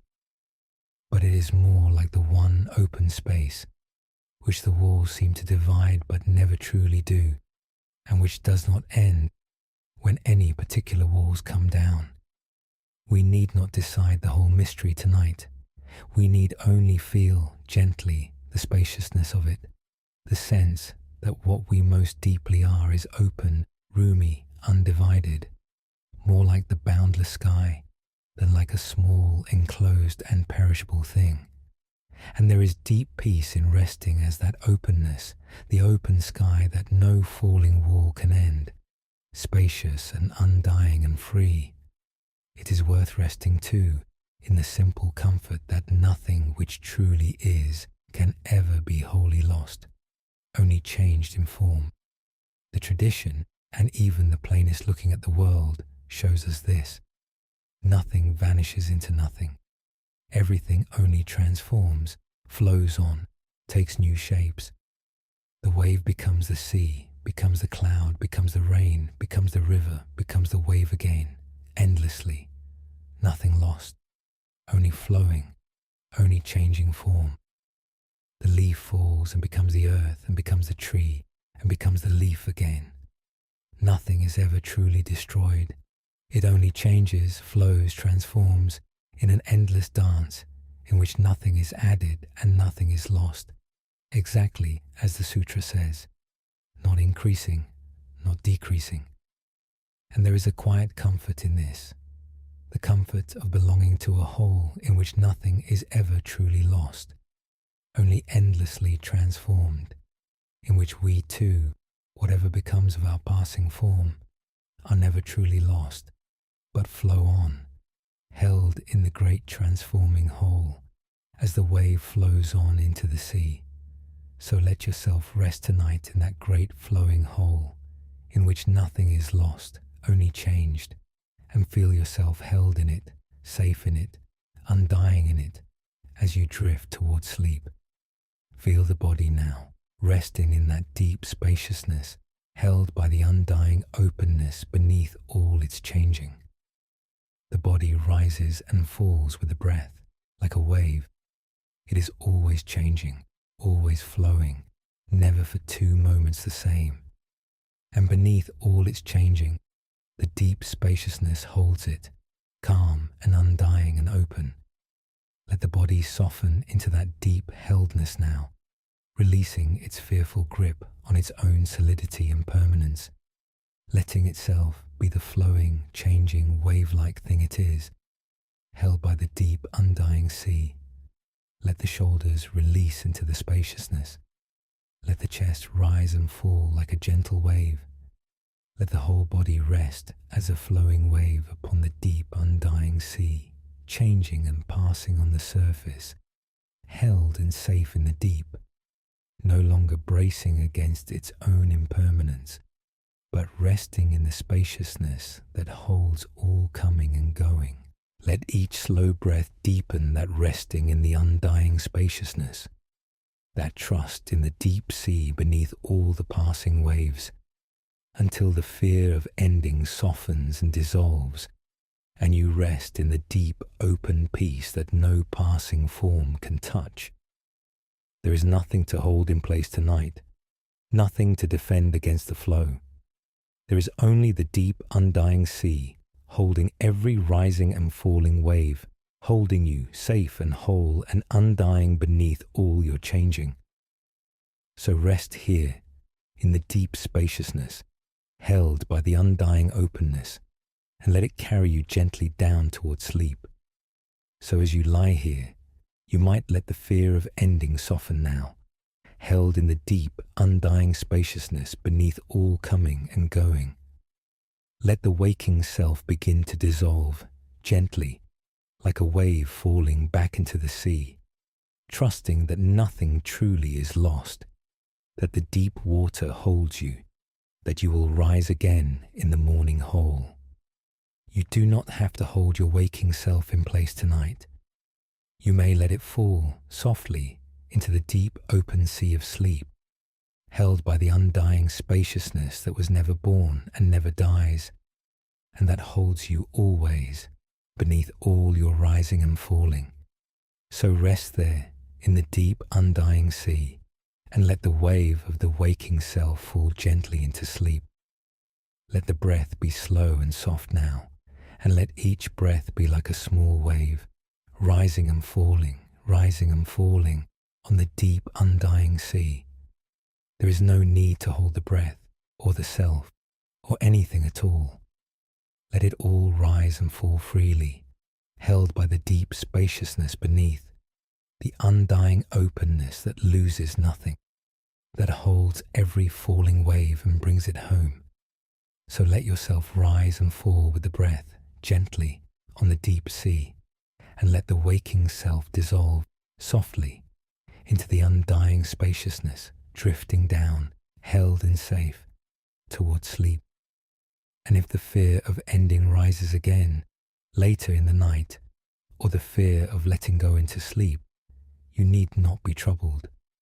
You will simply remember the deep undying sea gently, the wave that falls without the water being lost, the spaciousness that holds all coming and going, and let the fear be held there once more.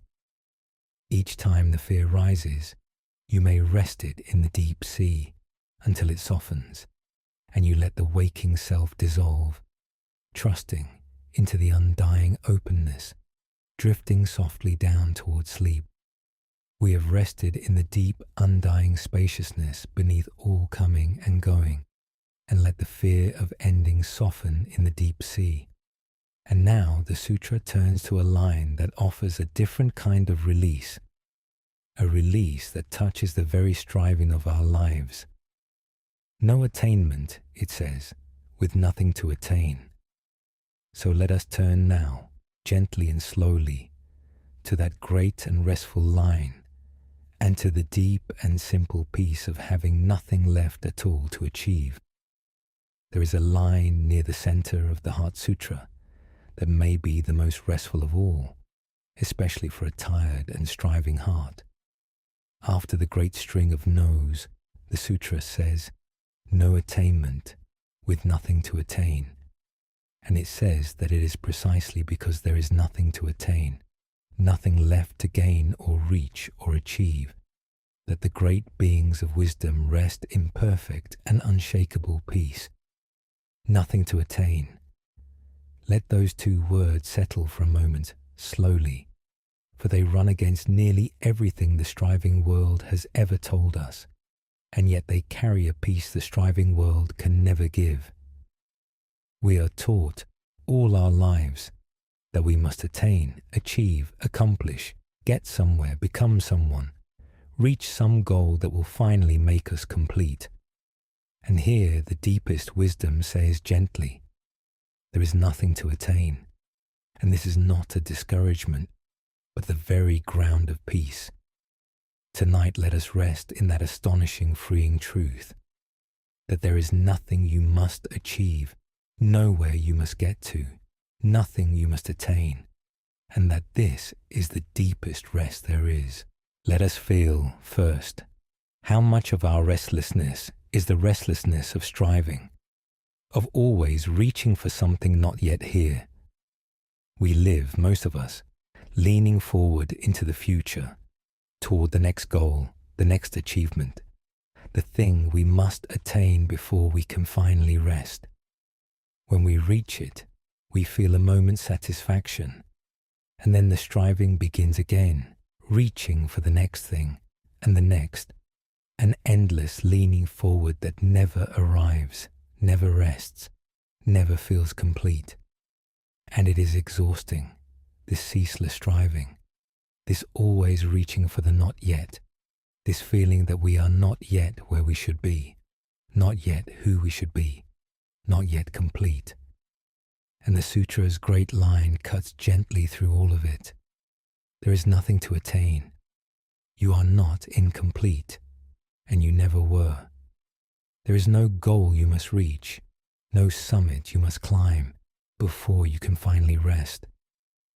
The completeness you have been striving toward is not somewhere ahead of you. It is here, now, already, in the open spaciousness of this very moment.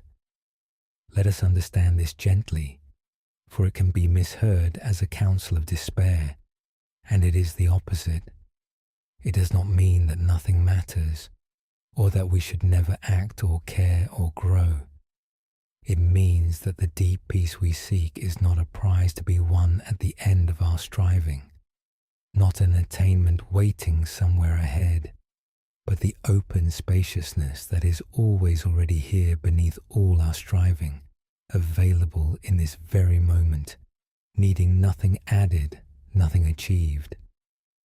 We strive toward peace as though it were far away, to be attained, and the striving itself is what keeps us from the peace, which was here all along, in the open spaciousness we keep leaning past in our rush toward the next thing.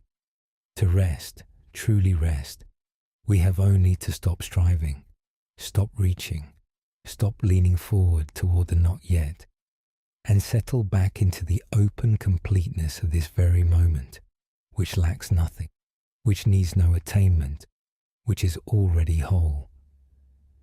Let us stay with a small story in this spirit. There was a seeker who traveled the whole world in search of enlightenment, of some great attainment, some final achievement that would make him complete. He studied with many teachers, practiced many disciplines, climbed many mountains, always seeking the great attainment, always feeling it was just ahead, just beyond his reach. If only he strove a little harder, went a little further.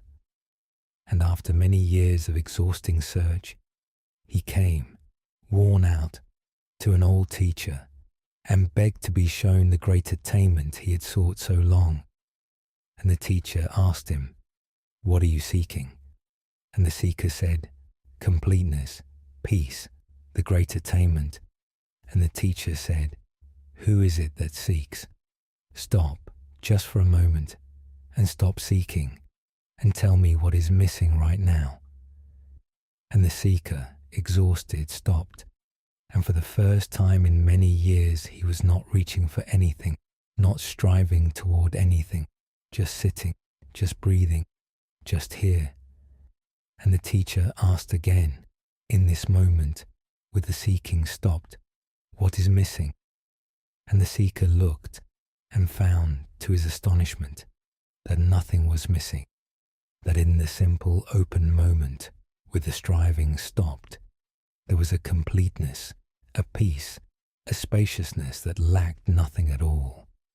He had travelled the whole world seeking what was never absent, striving toward a completeness that was here all along, hidden only by the striving itself.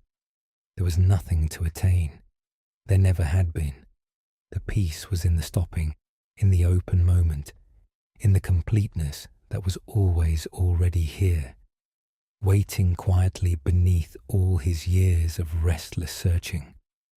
The seeker understood then that his whole long search had been, in a sense, the very thing keeping him from what he sought, that the striving toward completeness had hidden the completeness that was always already present, that there was nothing to attain because nothing was ever missing, only obscured by the ceaseless reaching.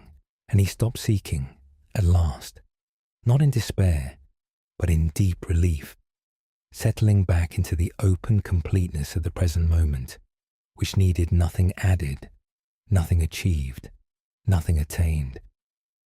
The great attainment, he saw, was the realization that there was nothing to attain, that the peace he had sought across the whole world was here, now, always, in the open spaciousness of simply being, with the striving finally set down. Let us rest here for a moment. As you lie here tonight, you might let the striving stop, just for now, and ask yourself, gently, in this very moment, with the reaching set down, what is truly missing? Not in the imagined future, not in the story of what you must yet achieve, but right here, right now, in this open moment of breath and quiet and rest. You might find, as the seeker found, that nothing is missing, that this open moment, just as it is, lacks nothing at all, that there is nothing you must attain before you can rest, for the completeness is already here. Take a slow, soft breath, and let the striving stop and rest in the open completeness of this very moment, which asks nothing of you and lacks nothing at all. There is nothing to reach for here. There is only this, already whole. When you are ready, we will go on together. There is such deep rest in this, the rest of setting down the endless striving, the ceaseless reaching for the not yet. For the striving is a kind of exile, a constant leaning away from the present toward an imagined future where we will finally be complete, and it exiles us from the only place peace can ever be found, which is here, now, this open moment. And when we stop striving, when we set down the reaching and settle back into the present, we come home from that exile, home to the open completeness of the here and now, which was always waiting, always whole, always enough. There is nowhere you must get to tonight. There is nothing you must become. There is no attainment waiting ahead that you must reach before you can rest. There is only this open moment, already complete, already whole, already enough, and the deep rest of a heart that has stopped striving and come home to it. And notice how this frees the night especially, for sleep itself cannot be attained by striving. Have you noticed how the harder you try to fall asleep, the more sleep eludes you? Sleep is not an attainment, not a goal to be reached by effort. It comes only when we stop striving for it, when we let go, when we settle back into the open present and stop trying to get anywhere at all, even to sleep. The very effort to attain sleep keeps us awake. The setting down of all striving, including the striving for sleep, is what lets sleep come. And so tonight, you might set down even the goal of sleeping, even the reaching for rest, and simply rest in the open completeness of this moment, needing nothing, attaining nothing, going nowhere, and let sleep come on its own, as it does, when the striving finally stops. There is nothing to attain tonight, not even sleep. There is only the open present, complete and whole, and the deep rest that comes when all striving, at last, is set down. So set down even the wish to sleep gently, and rest in the open moment just as it is, and let sleep come to you unbidden, the way it always comes when we finally stop chasing it. It helps to notice gently the strange restlessness that even our achievements bring, for it shows us that attainment was never the true path to peace. Think back on the things you have attained in your life, the goals you reached, the successes you worked for. Each one, in the moment of its reaching, brought a flush of satisfaction, and then, almost at once, the mind began to reach again toward the next thing, so that the attainment never truly satisfied, never brought the lasting peace it promised. This is the nature of striving. It is a treadmill, always moving, never arriving. For the moment one goal is reached, the next appears, and the peace is always just ahead, never here. And seeing this clearly is itself a liberation. For once, we truly see that no attainment ever brings the lasting peace it promises. We can stop chasing peace through attainment and look instead where it actually is, not ahead, in the next achievement, but here now, in the open completeness of the present, which no attainment can add to and no lack can diminish. The peace was never going to come from getting somewhere. It only ever comes from arriving at last where you already are. There is a deep and tender kindness in this teaching too, for the striving heart is so often a heart that believes it is not yet enough.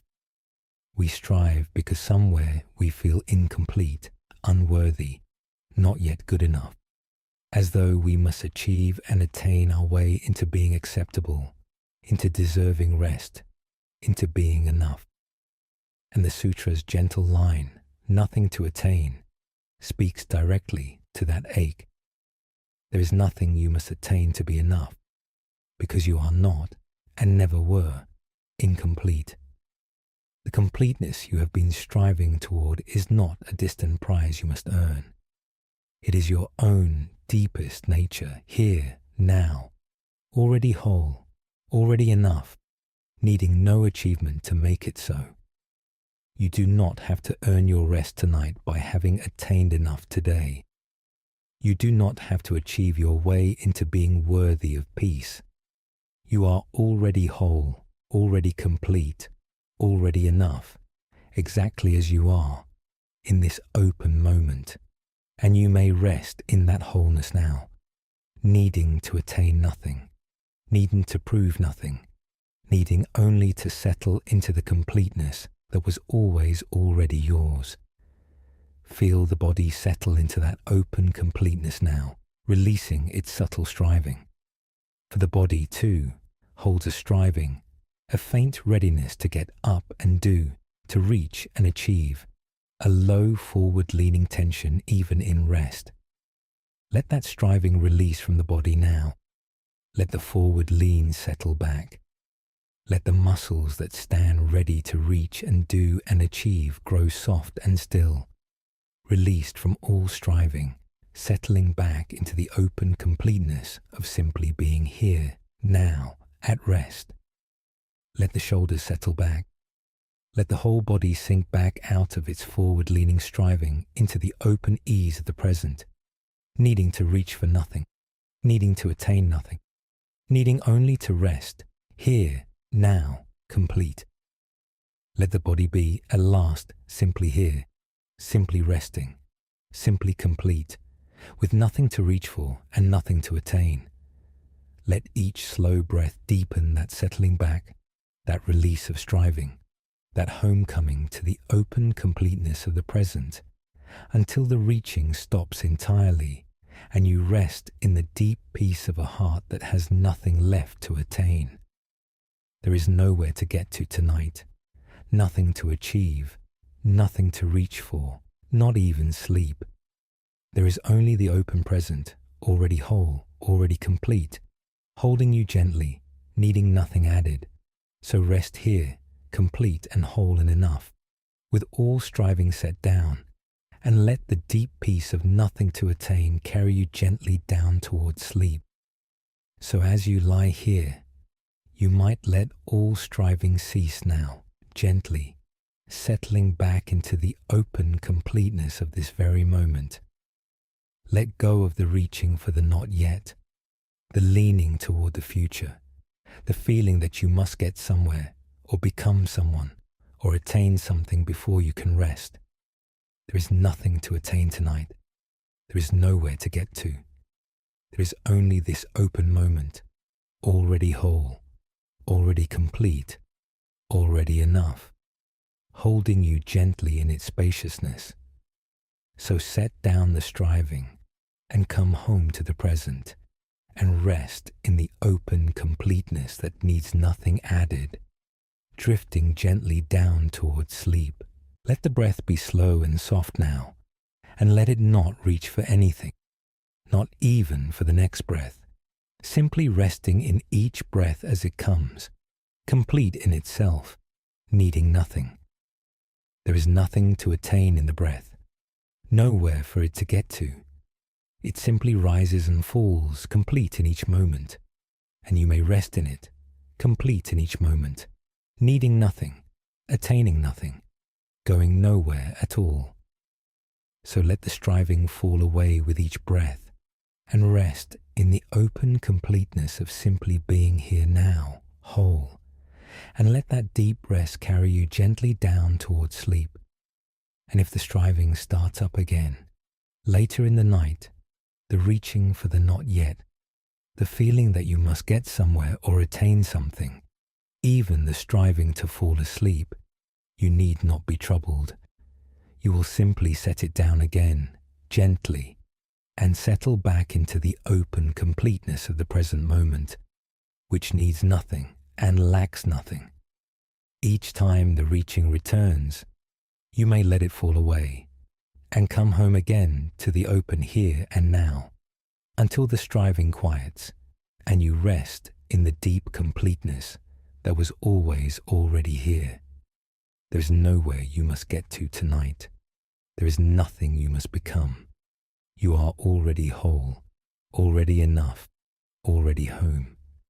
So let the striving fall away and rest in the completeness that was always yours, and drift softly down towards sleep. We have set down the great striving and rested in the completeness that needs nothing attained. And the Sutra tells us what flows from this deep rest in emptiness. Because the mind is without hindrance, it is without fear.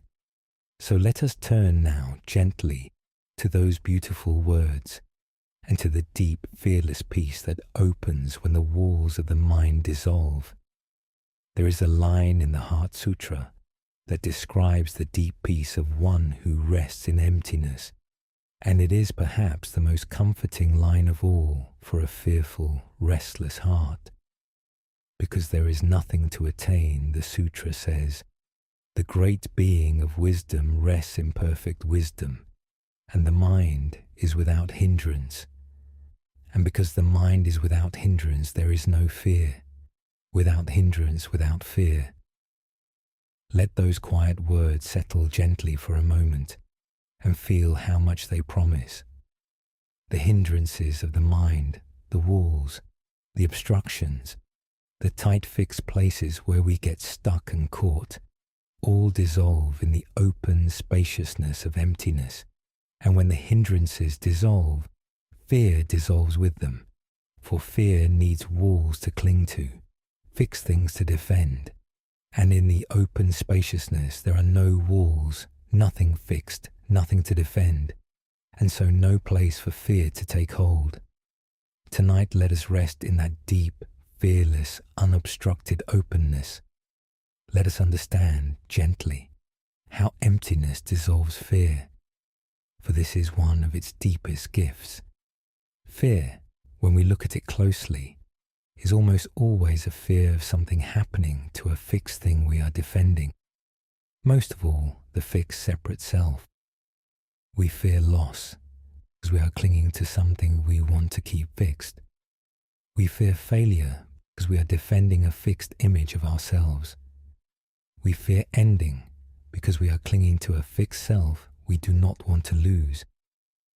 Fear needs a fixed thing to defend, a wall to stand behind, a solid self to protect. And the open spaciousness of emptiness dissolves exactly these, the fixed things, the walls, the solid defended self. When the mind rests in emptiness, open and spacious and unobstructed, there is no fixed thing for fear to cling to, no wall to defend, no solid self to protect, and so the fear, finding nothing to hold on to, simply cannot take hold. It is not that we bravely conquer our fear. It is that in the open spaciousness, the fear finds nothing to grip and dissolves on its own, like a wave finding no wall to break against, passing on through the open water. Let us feel what a mind without hindrance is like, for it is the very opposite of the fearful mind. The fearful mind is a mind full of walls, full of fixed places where it is caught and stuck, full of obstructions it keeps running up against. This must not happen, that must not be lost, I must not fail, I must be safe. It is a cramped, obstructed, walled-in mind, and fear lives in all its tight fixed corners. And the mind without hindrance is open, spacious, unobstructed, with no walls to run up against, no fixed corners to be caught in, no solid places where fear can lodge. It is like the open sky, through which everything passes freely, in which nothing is obstructed, nothing is caught, nothing is fixed.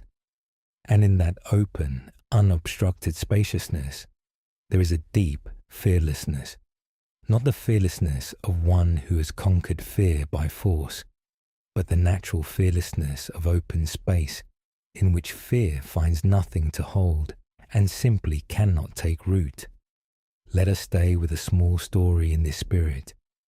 There was a man who lived in constant fear, fear of loss, fear of failure, fear of what might happen, and his fears felt to him like solid enemies, powerful and real, pressing in on him from all sides.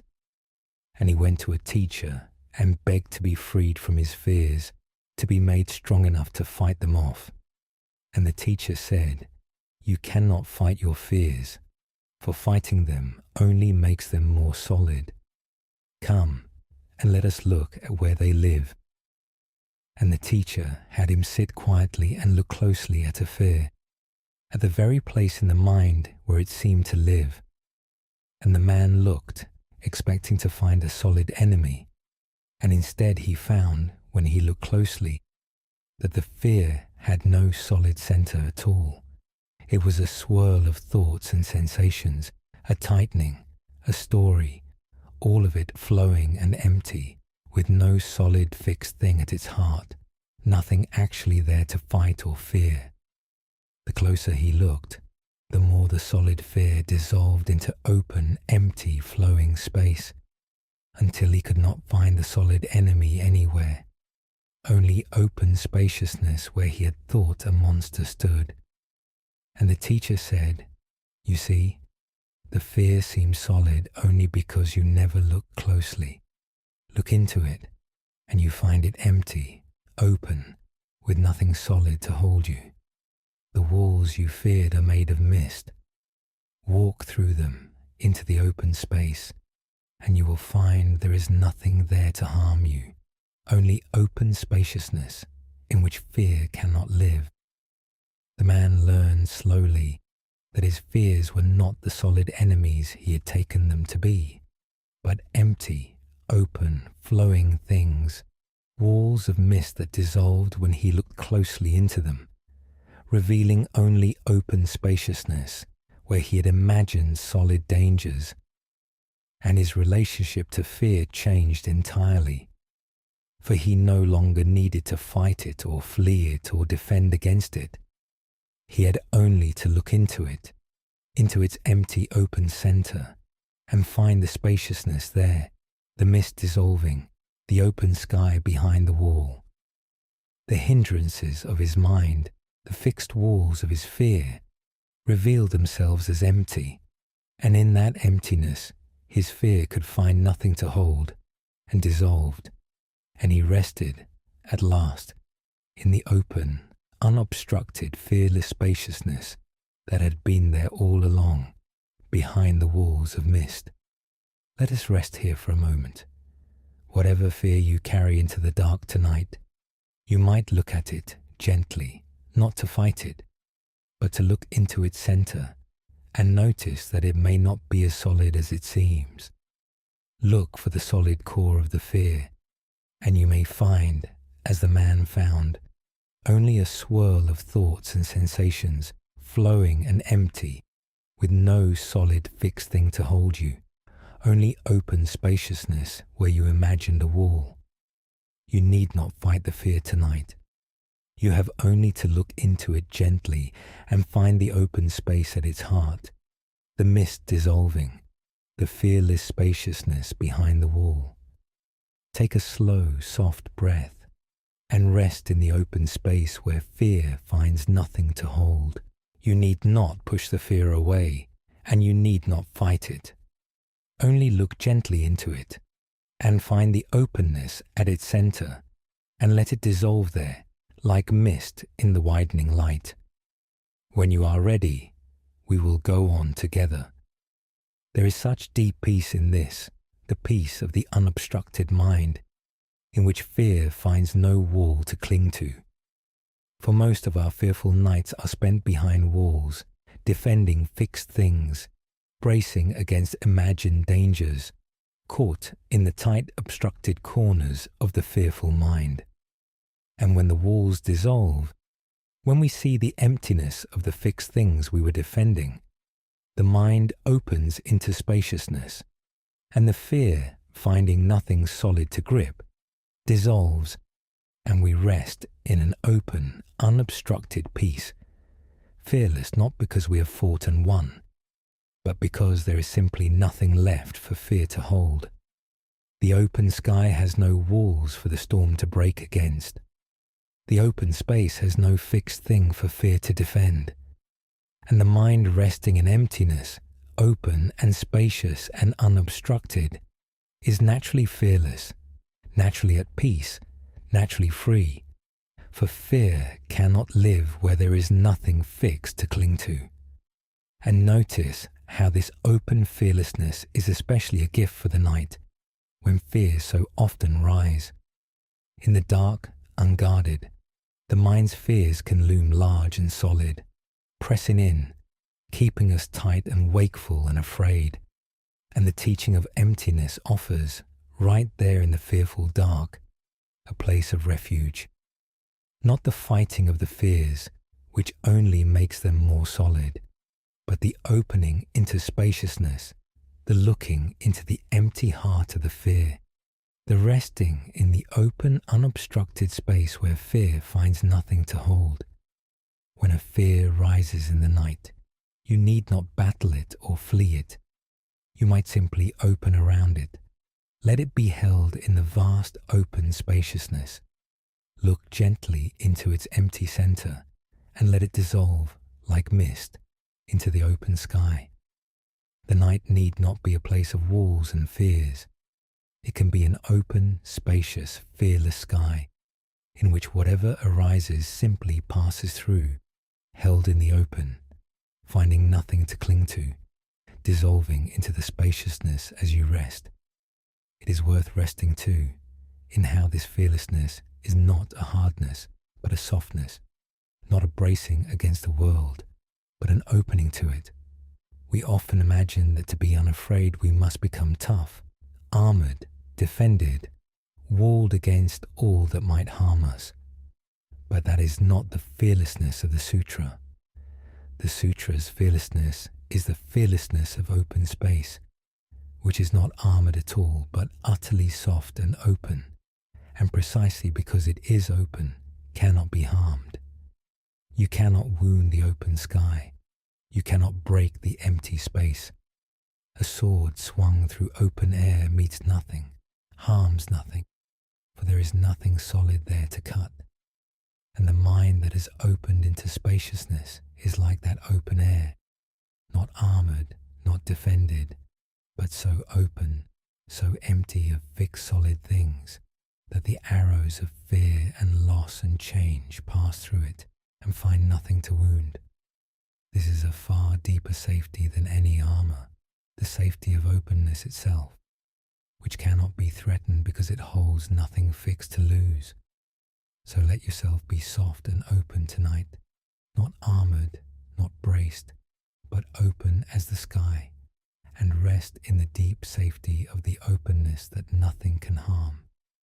There is a further ease in seeing that the very one who would be harmed, the fixed, separate self we defend, is itself empty and open, as we saw in the earlier chapters.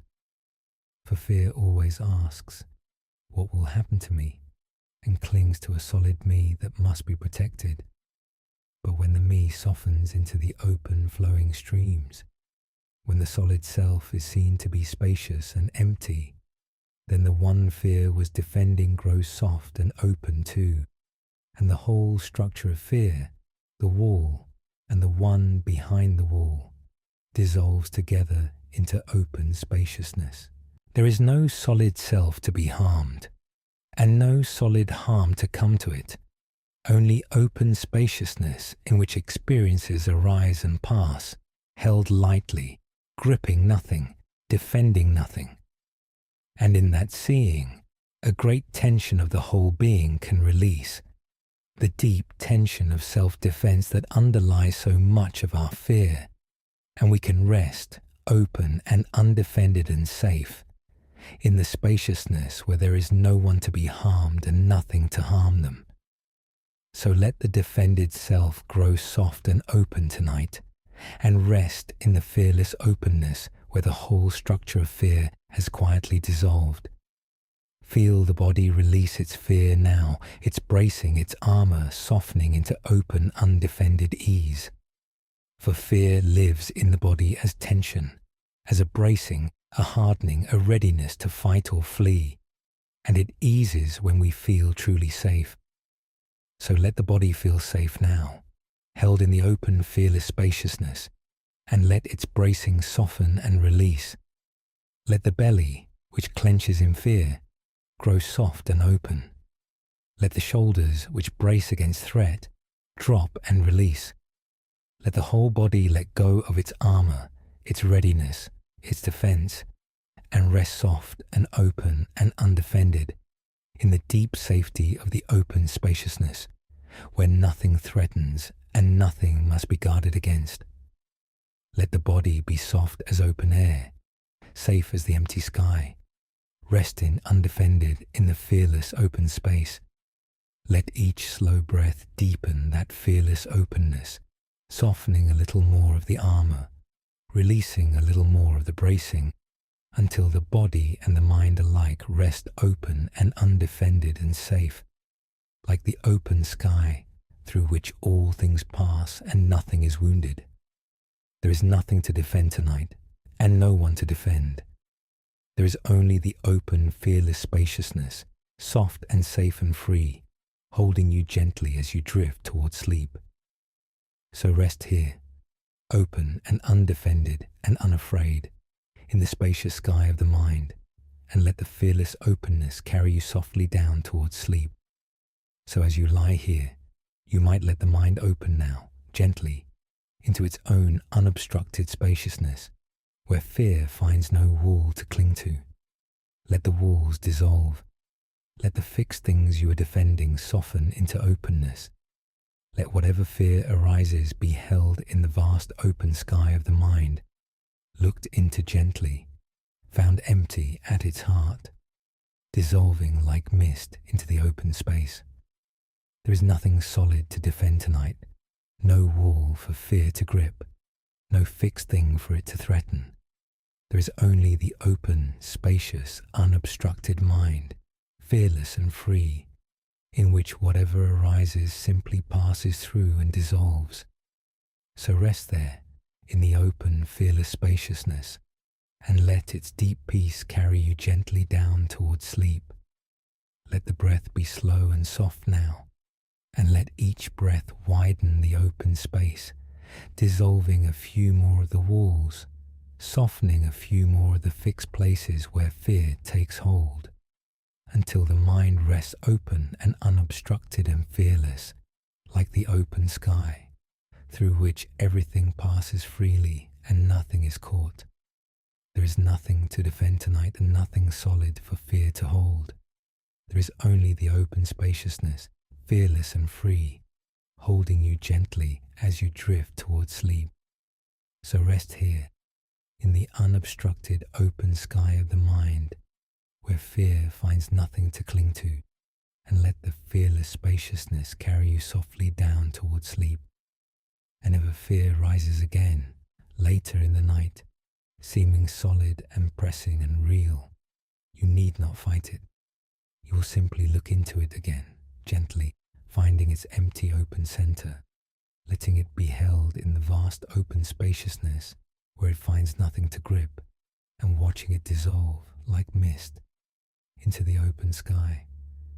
Each time a fear arises, you may open around it and look into its empty heart until it dissolves, and you rest in the open, unobstructed fearlessness of the spacious mind, drifting softly down towards sleep. We have rested in the open, fearless spaciousness where the walls of the mind dissolve. And now we come to the very end of the sutra, to its final gift, a short chant, a mantra that gathers the whole teaching into a few syllables of pure letting go, a song of going beyond, beyond, all the way beyond. So let us turn now, gently, to those last words, and let them carry us past every shore into the deep, open rest of sleep. At the very end of the Heart Sutra, after all the teaching, After form is emptiness and the great string of no's and nothing to attain and no fear. The sutra gathers everything it has said into a few final syllables, a mantra, a short chant that is said to hold the whole heart of the teaching in a form beyond words. And it goes like this, in the old tongue. Gate gate, paragate, parasamgate, bodhisvaha. We need not worry about pronouncing it perfectly, for tonight we hold it only gently, softly, the way you might hold a single note of quiet music. And its meaning, as the tradition renders it, is something like this. Gone, gone, gone beyond, gone completely beyond, awakening, so be it. Gone, gone, gone beyond, gone altogether beyond. Say it slowly, in your mind, if you like, or simply let it be said for you. Gone, gone, gone beyond. Each word a little further out, a little more released, a little deeper into the open. It is a chant of pure letting go, of going beyond, beyond every shore, beyond every fixed thing, all the way into the open. And tonight let it carry us gently past every shore, into the deep open rest of sleep. We will not study it or strain to understand it. We will simply let its slow, gentle movement of release wash over us in the dark and carry us softly wherever it goes. Let us feel the movement in these words, for they describe a kind of journey, a going, a crossing over, a leaving behind of every shore. Gone, and gone again, gone beyond, gone completely beyond.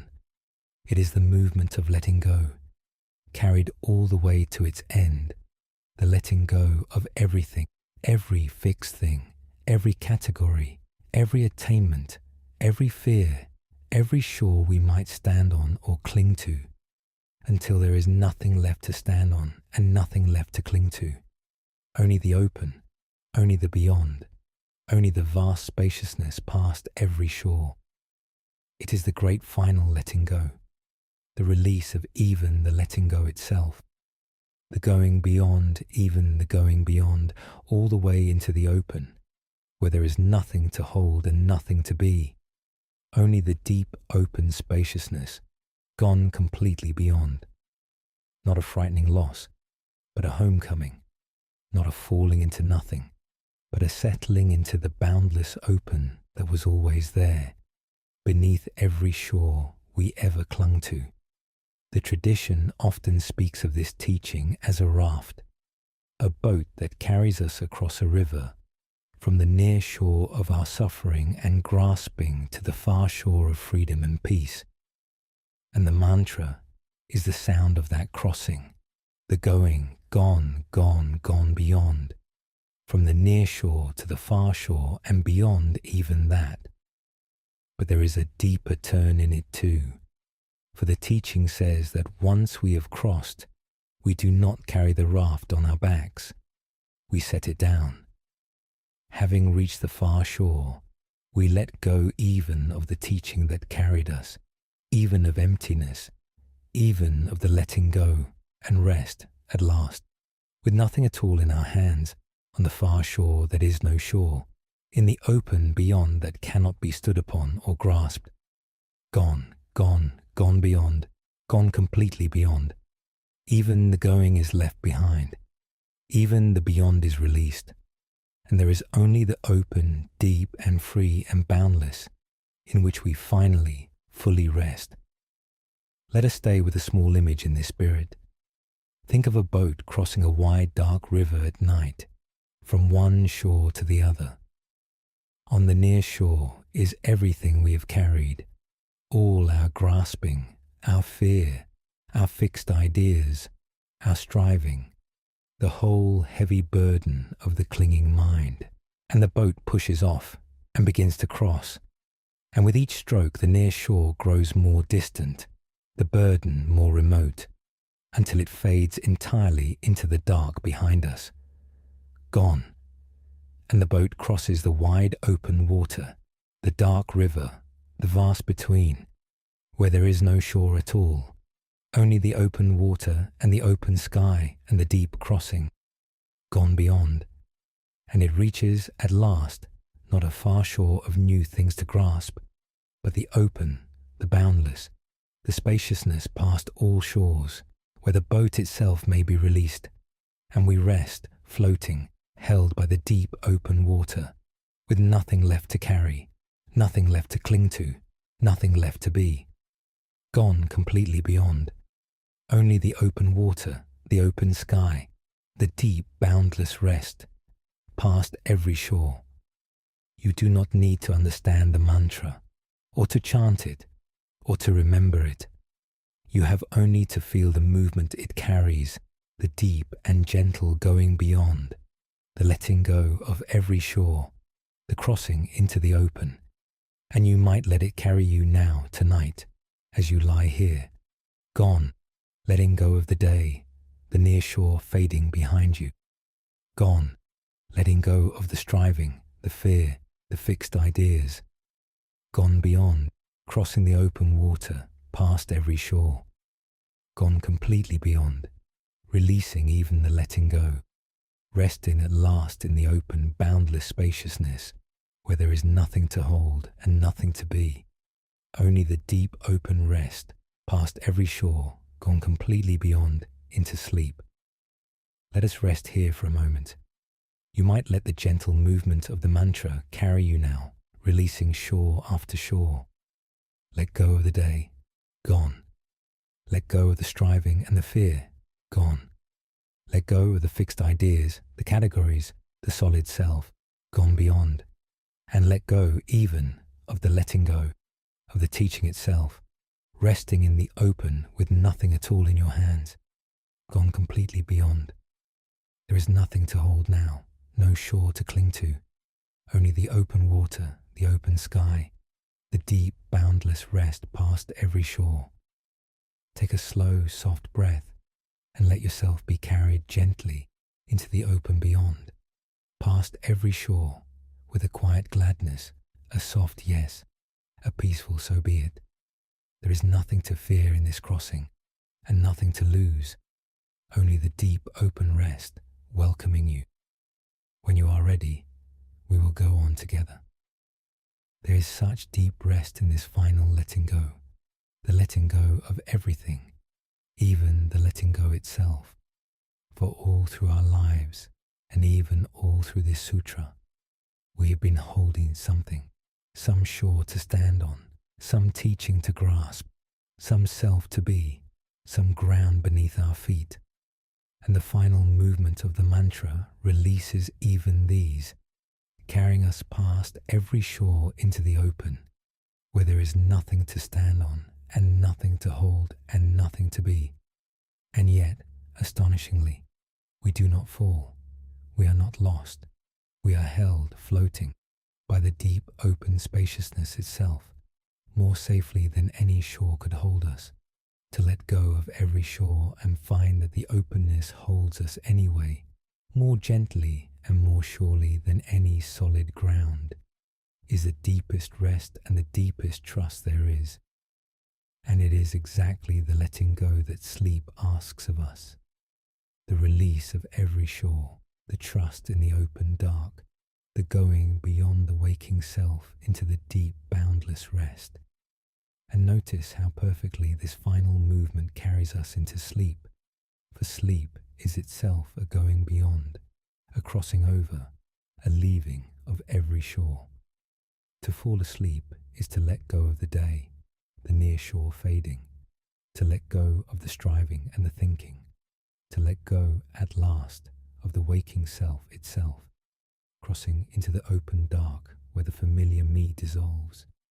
It is the nightly going beyond, the crossing of the dark river into the deep open rest of sleep. And the mantra is, in a sense, the perfect companion for that crossing.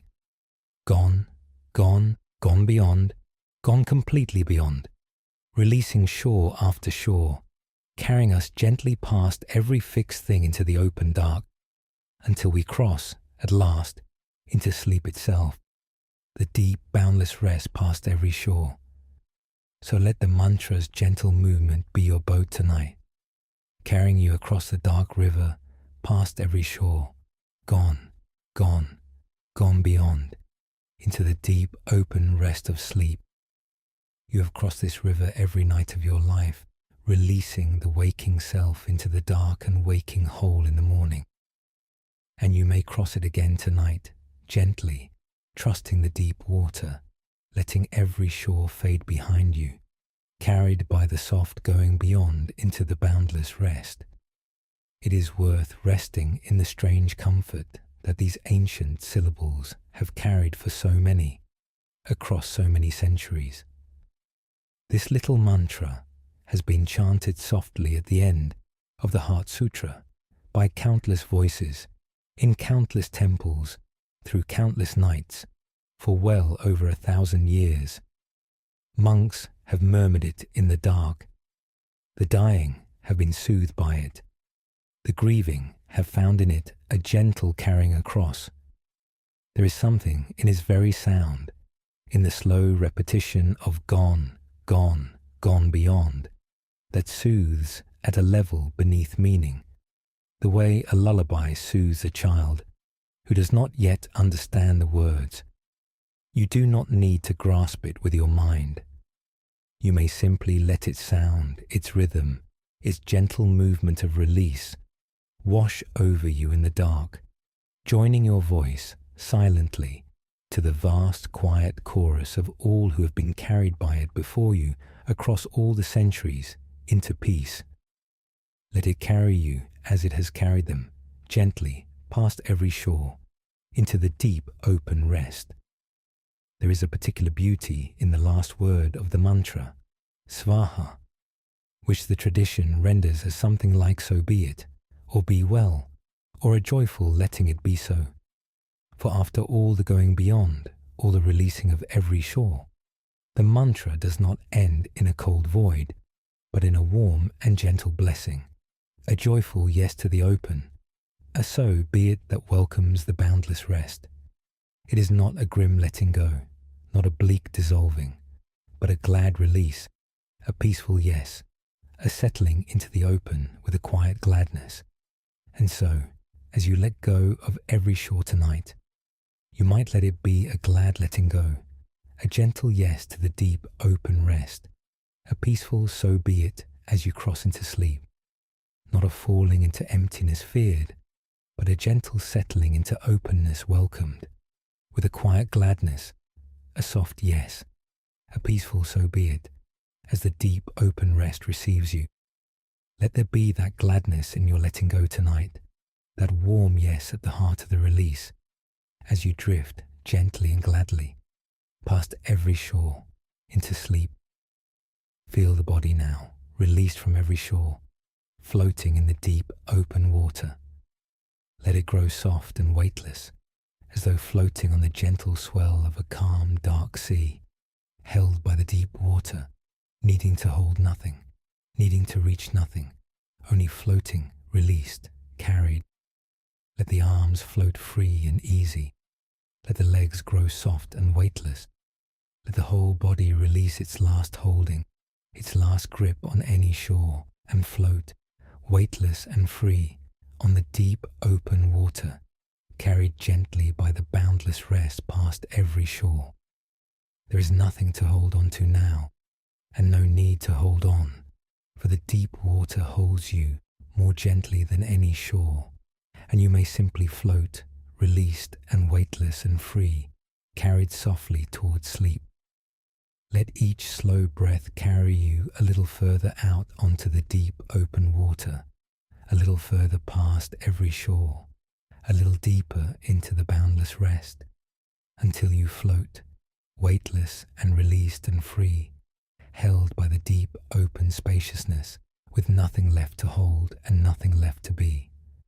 There is only the gentle floating, the deep open water, the boundless rest, carrying you softly past every shore into sleep. So rest here, floating and released and free, carried by the deep open beyond, and let the gentle going beyond carry you all the way down into the deep rest of sleep.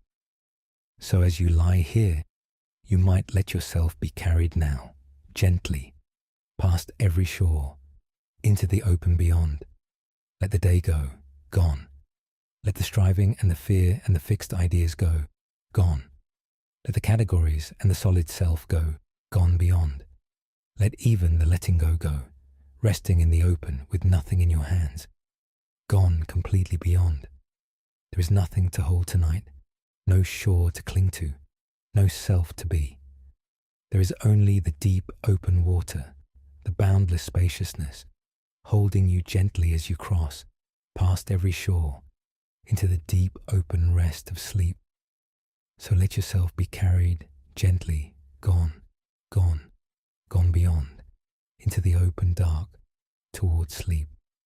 Let the breath be slow and soft now, and let each breath be a gentle stroke of the boat, carrying you a little further past the shore, a little deeper into the open, a little closer to the boundless rest. Gone with the out-breath, releasing a little more. Gone beyond with the next, crossing a little further. Gone completely beyond, into the open, into the deep, into the boundless rest past every shore. There is no effort in it, no need to row hard or steer. The deep current carries the little boat, and you have only to rest in it and let it carry you, stroke by gentle stroke, out onto the open water. There is nothing to hold now and nothing to cling to, only the deep open water carrying you gently across, past every shore, into sleep. So rest here, carried by the gentle going beyond, released from every shore, held by the boundless open, drifting softly down into the deep rest of sleep. And if you find yourself clinging to some shore again, later in the night, some thought or fear or fixed thing to hold on to, you need not be troubled. You will simply let it go again, gently, gone, and let the boat carry you a little further past the shore, into the open. Each time you find a shore in your hands, you may release it, gone, gone beyond, until every shore is left behind, and you rest in the deep, open, boundless rest past all shores. Gone, gone, gone beyond, gone completely beyond, so be it, and peace. Let the gentle chant carry you, released and glad and free, past every shore, into the deep, open rest, and drift softly down into sleep. We have followed the whole Sutra now, from the first taste of emptiness to the final going beyond, releasing shore after shore, and we have come, at last, to the open. All that remains is to rest here in the spaciousness beneath all thoughts, and let it carry us the rest of the way into sleep. So let us come gently to the close of our long night, and simply rest in the open spaciousness that was here all along. And so we come at the end of our long night together to a place that was here all along, beneath every word we have spoken. The open spaciousness, the deep, quiet emptiness, the roomy stillness beneath all thoughts, in which we may now simply rest. We have journeyed through the whole Heart Sutra tonight, gently, never straining, letting its spacious words move over us in the dark. And all of it, every line, every image, has been pointing to this one thing, this open spaciousness, this deep, quiet emptiness that is not a void, but a boundless room to rest in. And now there is nothing left to say, and nothing left to understand, and nothing left to do, but to rest, here, in the open spaciousness, and let it carry us the rest of the way into sleep. Let us gather, gently, one last time, all that the Sutra has shown us, not to hold it, but simply to feel how it has all opened us into spaciousness. We saw that emptiness is not a void, but an openness, a room to breathe. We heard that form is emptiness, and emptiness is form, and let the world of forms flow freely like mist. We saw the solid self dissolve into its flowing streams, empty and light. We let the great string of no's sweep away every fixed category, opening everything into space. We rested in the deep, undying openness beneath all coming and going. We set down the striving, finding nothing to attain. We opened into the fearless spaciousness where fear finds nothing to hold. And we let the final mantra carry us past every shore, gone, gone, gone beyond, into the open. And all of it, has opened into this, the deep, open spaciousness, here, now, beneath all thoughts, in which we rest. And now, let all the words fall away, for they have done their work, and what remains is beyond them. The Heart Sutra itself, at its deepest, points beyond all words, to the open spaciousness that words can only gesture toward. So let the teaching go now, like everything else, gone, released, and rest not in the words but in what they pointed to, the simple open spaciousness of this very moment, roomy and quiet and free, beneath all thought, beneath all words, beneath all teaching. You do not need the sutra any more tonight. You do not need any words.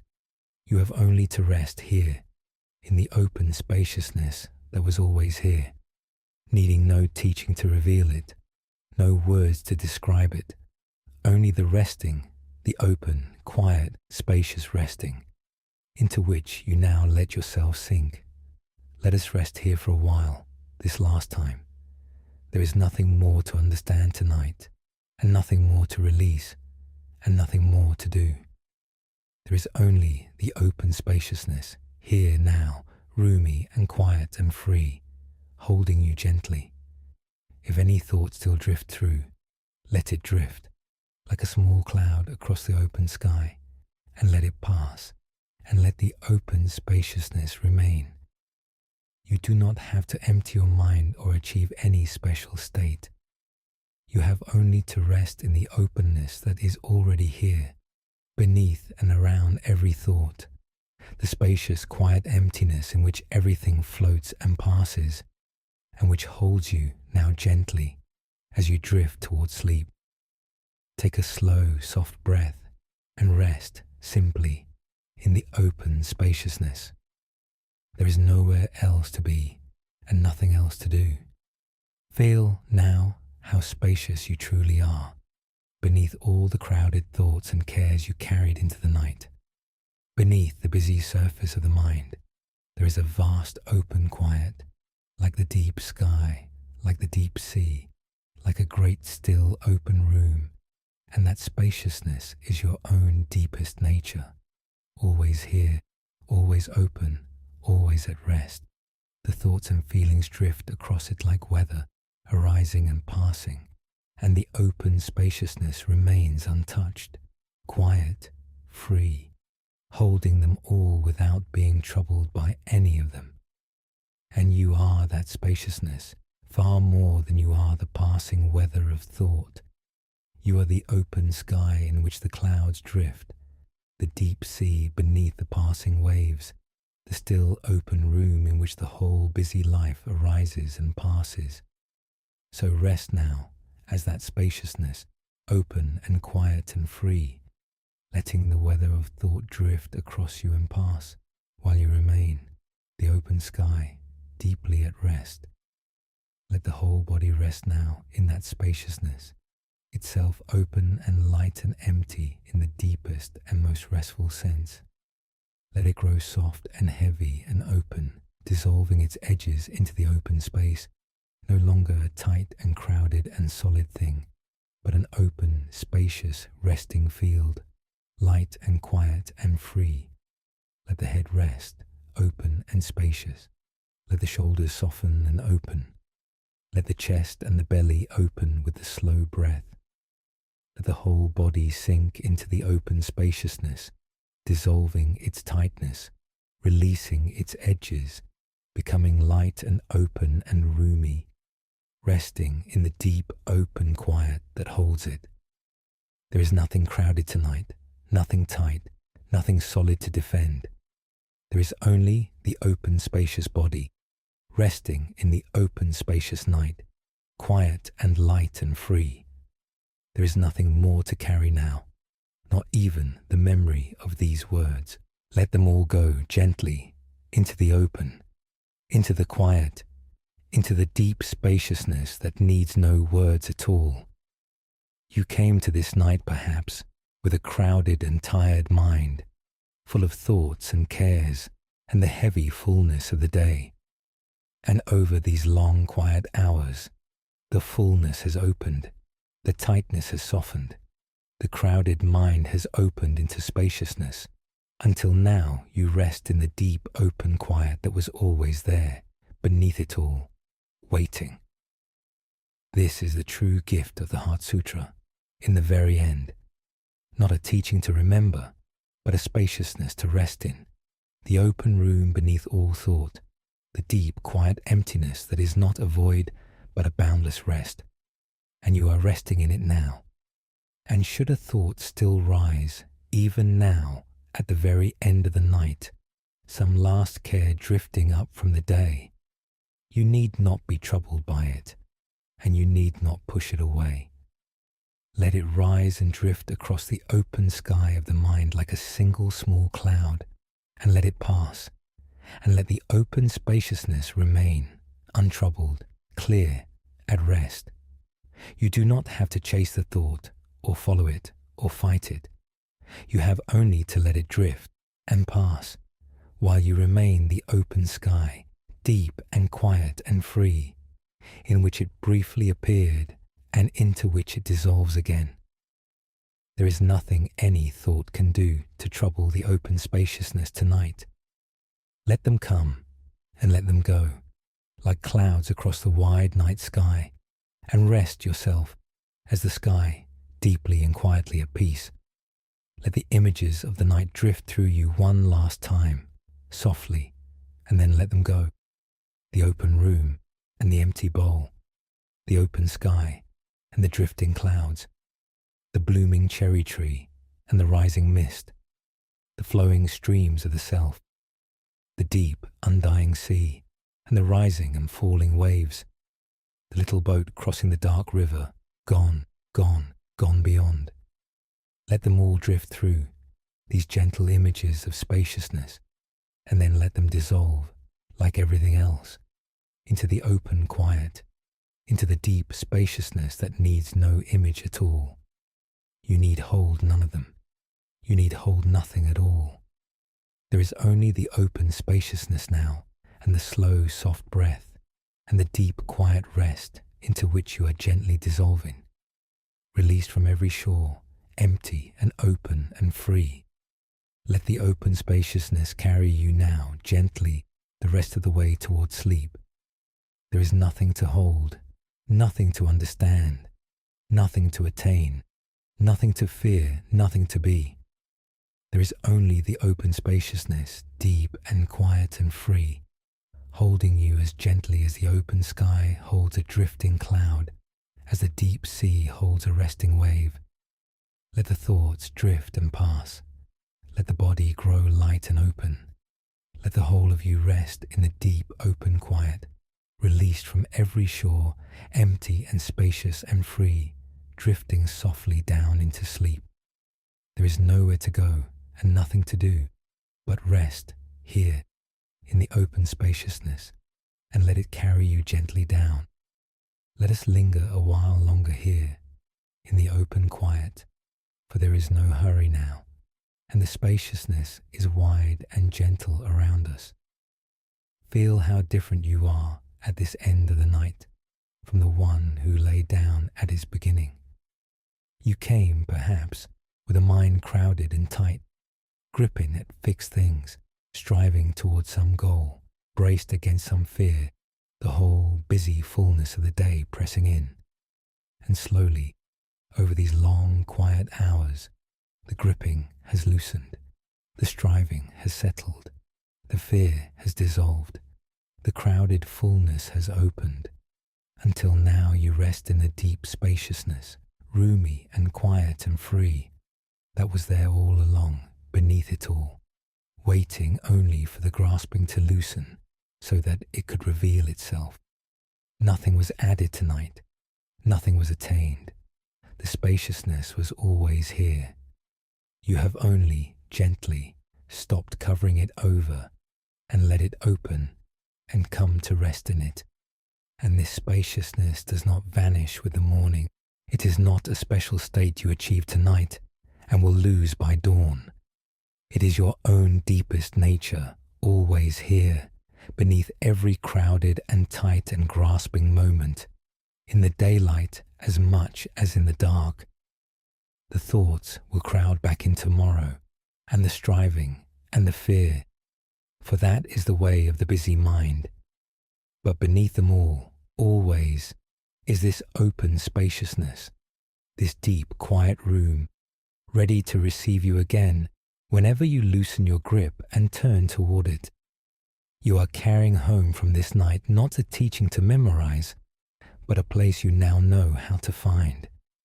The open spaciousness beneath all thought, the deep, quiet emptiness that is not a void, but a boundless rest, always here, always open, always ready to hold you, on any night, in any hour, for the rest of your life. There is a deep and simple peace in resting as this spaciousness, the peace of no longer being identified with the crowded, busy surface of the mind, but resting instead as the open quiet in which the surface arises and passes. When we take ourselves to be only the busy thoughts, the crowded surface, the tight grasping mind, we are tossed and troubled by every passing wave of it. But when we rest as the open spaciousness beneath, we are no longer tossed by the surface. We watch the thoughts arise and pass like weather across the open sky, and remain, ourselves, the open sky, deeply at rest, untroubled by any passing cloud. This is the deep peace the whole Sutra has been pointing toward, not the stilling of every thought by force, but the resting as the spaciousness in which all thoughts freely arise and pass, the open sky that is never troubled by the weather it holds. So rest as that open sky now, and let the last thoughts of the day drift across you and pass, while you remain spacious and quiet and free, deeply at rest. Let us rest the whole body one last time, gently letting it dissolve into the open spaciousness. Let the crown of the head open and soften. Let the forehead smooth and open. Let the eyes rest heavy and still in their openness. Let the face soften completely, open and at peace. Let the jaw loosen, the neck release, the shoulders drop and open wide. Let the arms grow heavy and open, the hands soft. Let the chest and the belly open with a slow breath. Let the hips and the legs grow heavy and open, sinking into the spaciousness. Let the whole body, from the crown of the head to the soles of the feet, dissolve its edges into the open space, light and soft and roomy, resting in the deep open quiet, needing to hold nothing, needing to be nothing, only open, only spacious, only at rest. Feel yourself now as spacious as the night sky, as deep and open as the quiet sea, dissolving softly into the open spaciousness that holds you, that you are, that receives you now into its deep, quiet rest. There are no edges to defend tonight, no walls to hold, no fixed self to be. There is only the open spaciousness, boundless and quiet and free, in which you dissolve gently, like a cloud dissolving into the clear evening sky, like a wave settling back into the deep, still sea. Nothing is lost in this dissolving. Only the tightness dissolves, the grasping, the crowded fullness, and what remains is the open spaciousness itself, deep and quiet and free, holding you, being you, receiving you softly into sleep. Let the breath grow slower now and softer, each one quieter than the last, hardly stirring the deep open quiet. There is nothing the breath must do. It breathes itself gently in the open spaciousness, like a soft tide rising and falling on the deep still sea, hardly troubling the vast quiet. and you may simply rest in it, dissolving into the openness, carried on the slow, soft breath down into the deep, spacious rest, further and further into the open quiet, released from every shore, empty and spacious and free. So rest now, deeply and gently, in the open spaciousness beneath all thoughts, the deep, quiet emptiness that is not a void, but a boundless room of rest. Let every shore fall away. Let every thought drift and pass. Let the open spaciousness hold you, light and free, as you sink softly down into the deep, open rest of sleep. There is nothing to fear in the open dark tonight, and nothing to hold, and nothing to be. There is only the spaciousness, deep and quiet and free, receiving you gently as you let go of everything and drift, released and open and at rest, into the deep open dark. Rest now in the open spaciousness. There is nothing left to hold, and nothing left to fear, and nowhere else to be. Let everything go softly into the open quiet, and let the deep spaciousness receive you and carry you gently down into the deep open rest of sleep. Let everything go and sleep.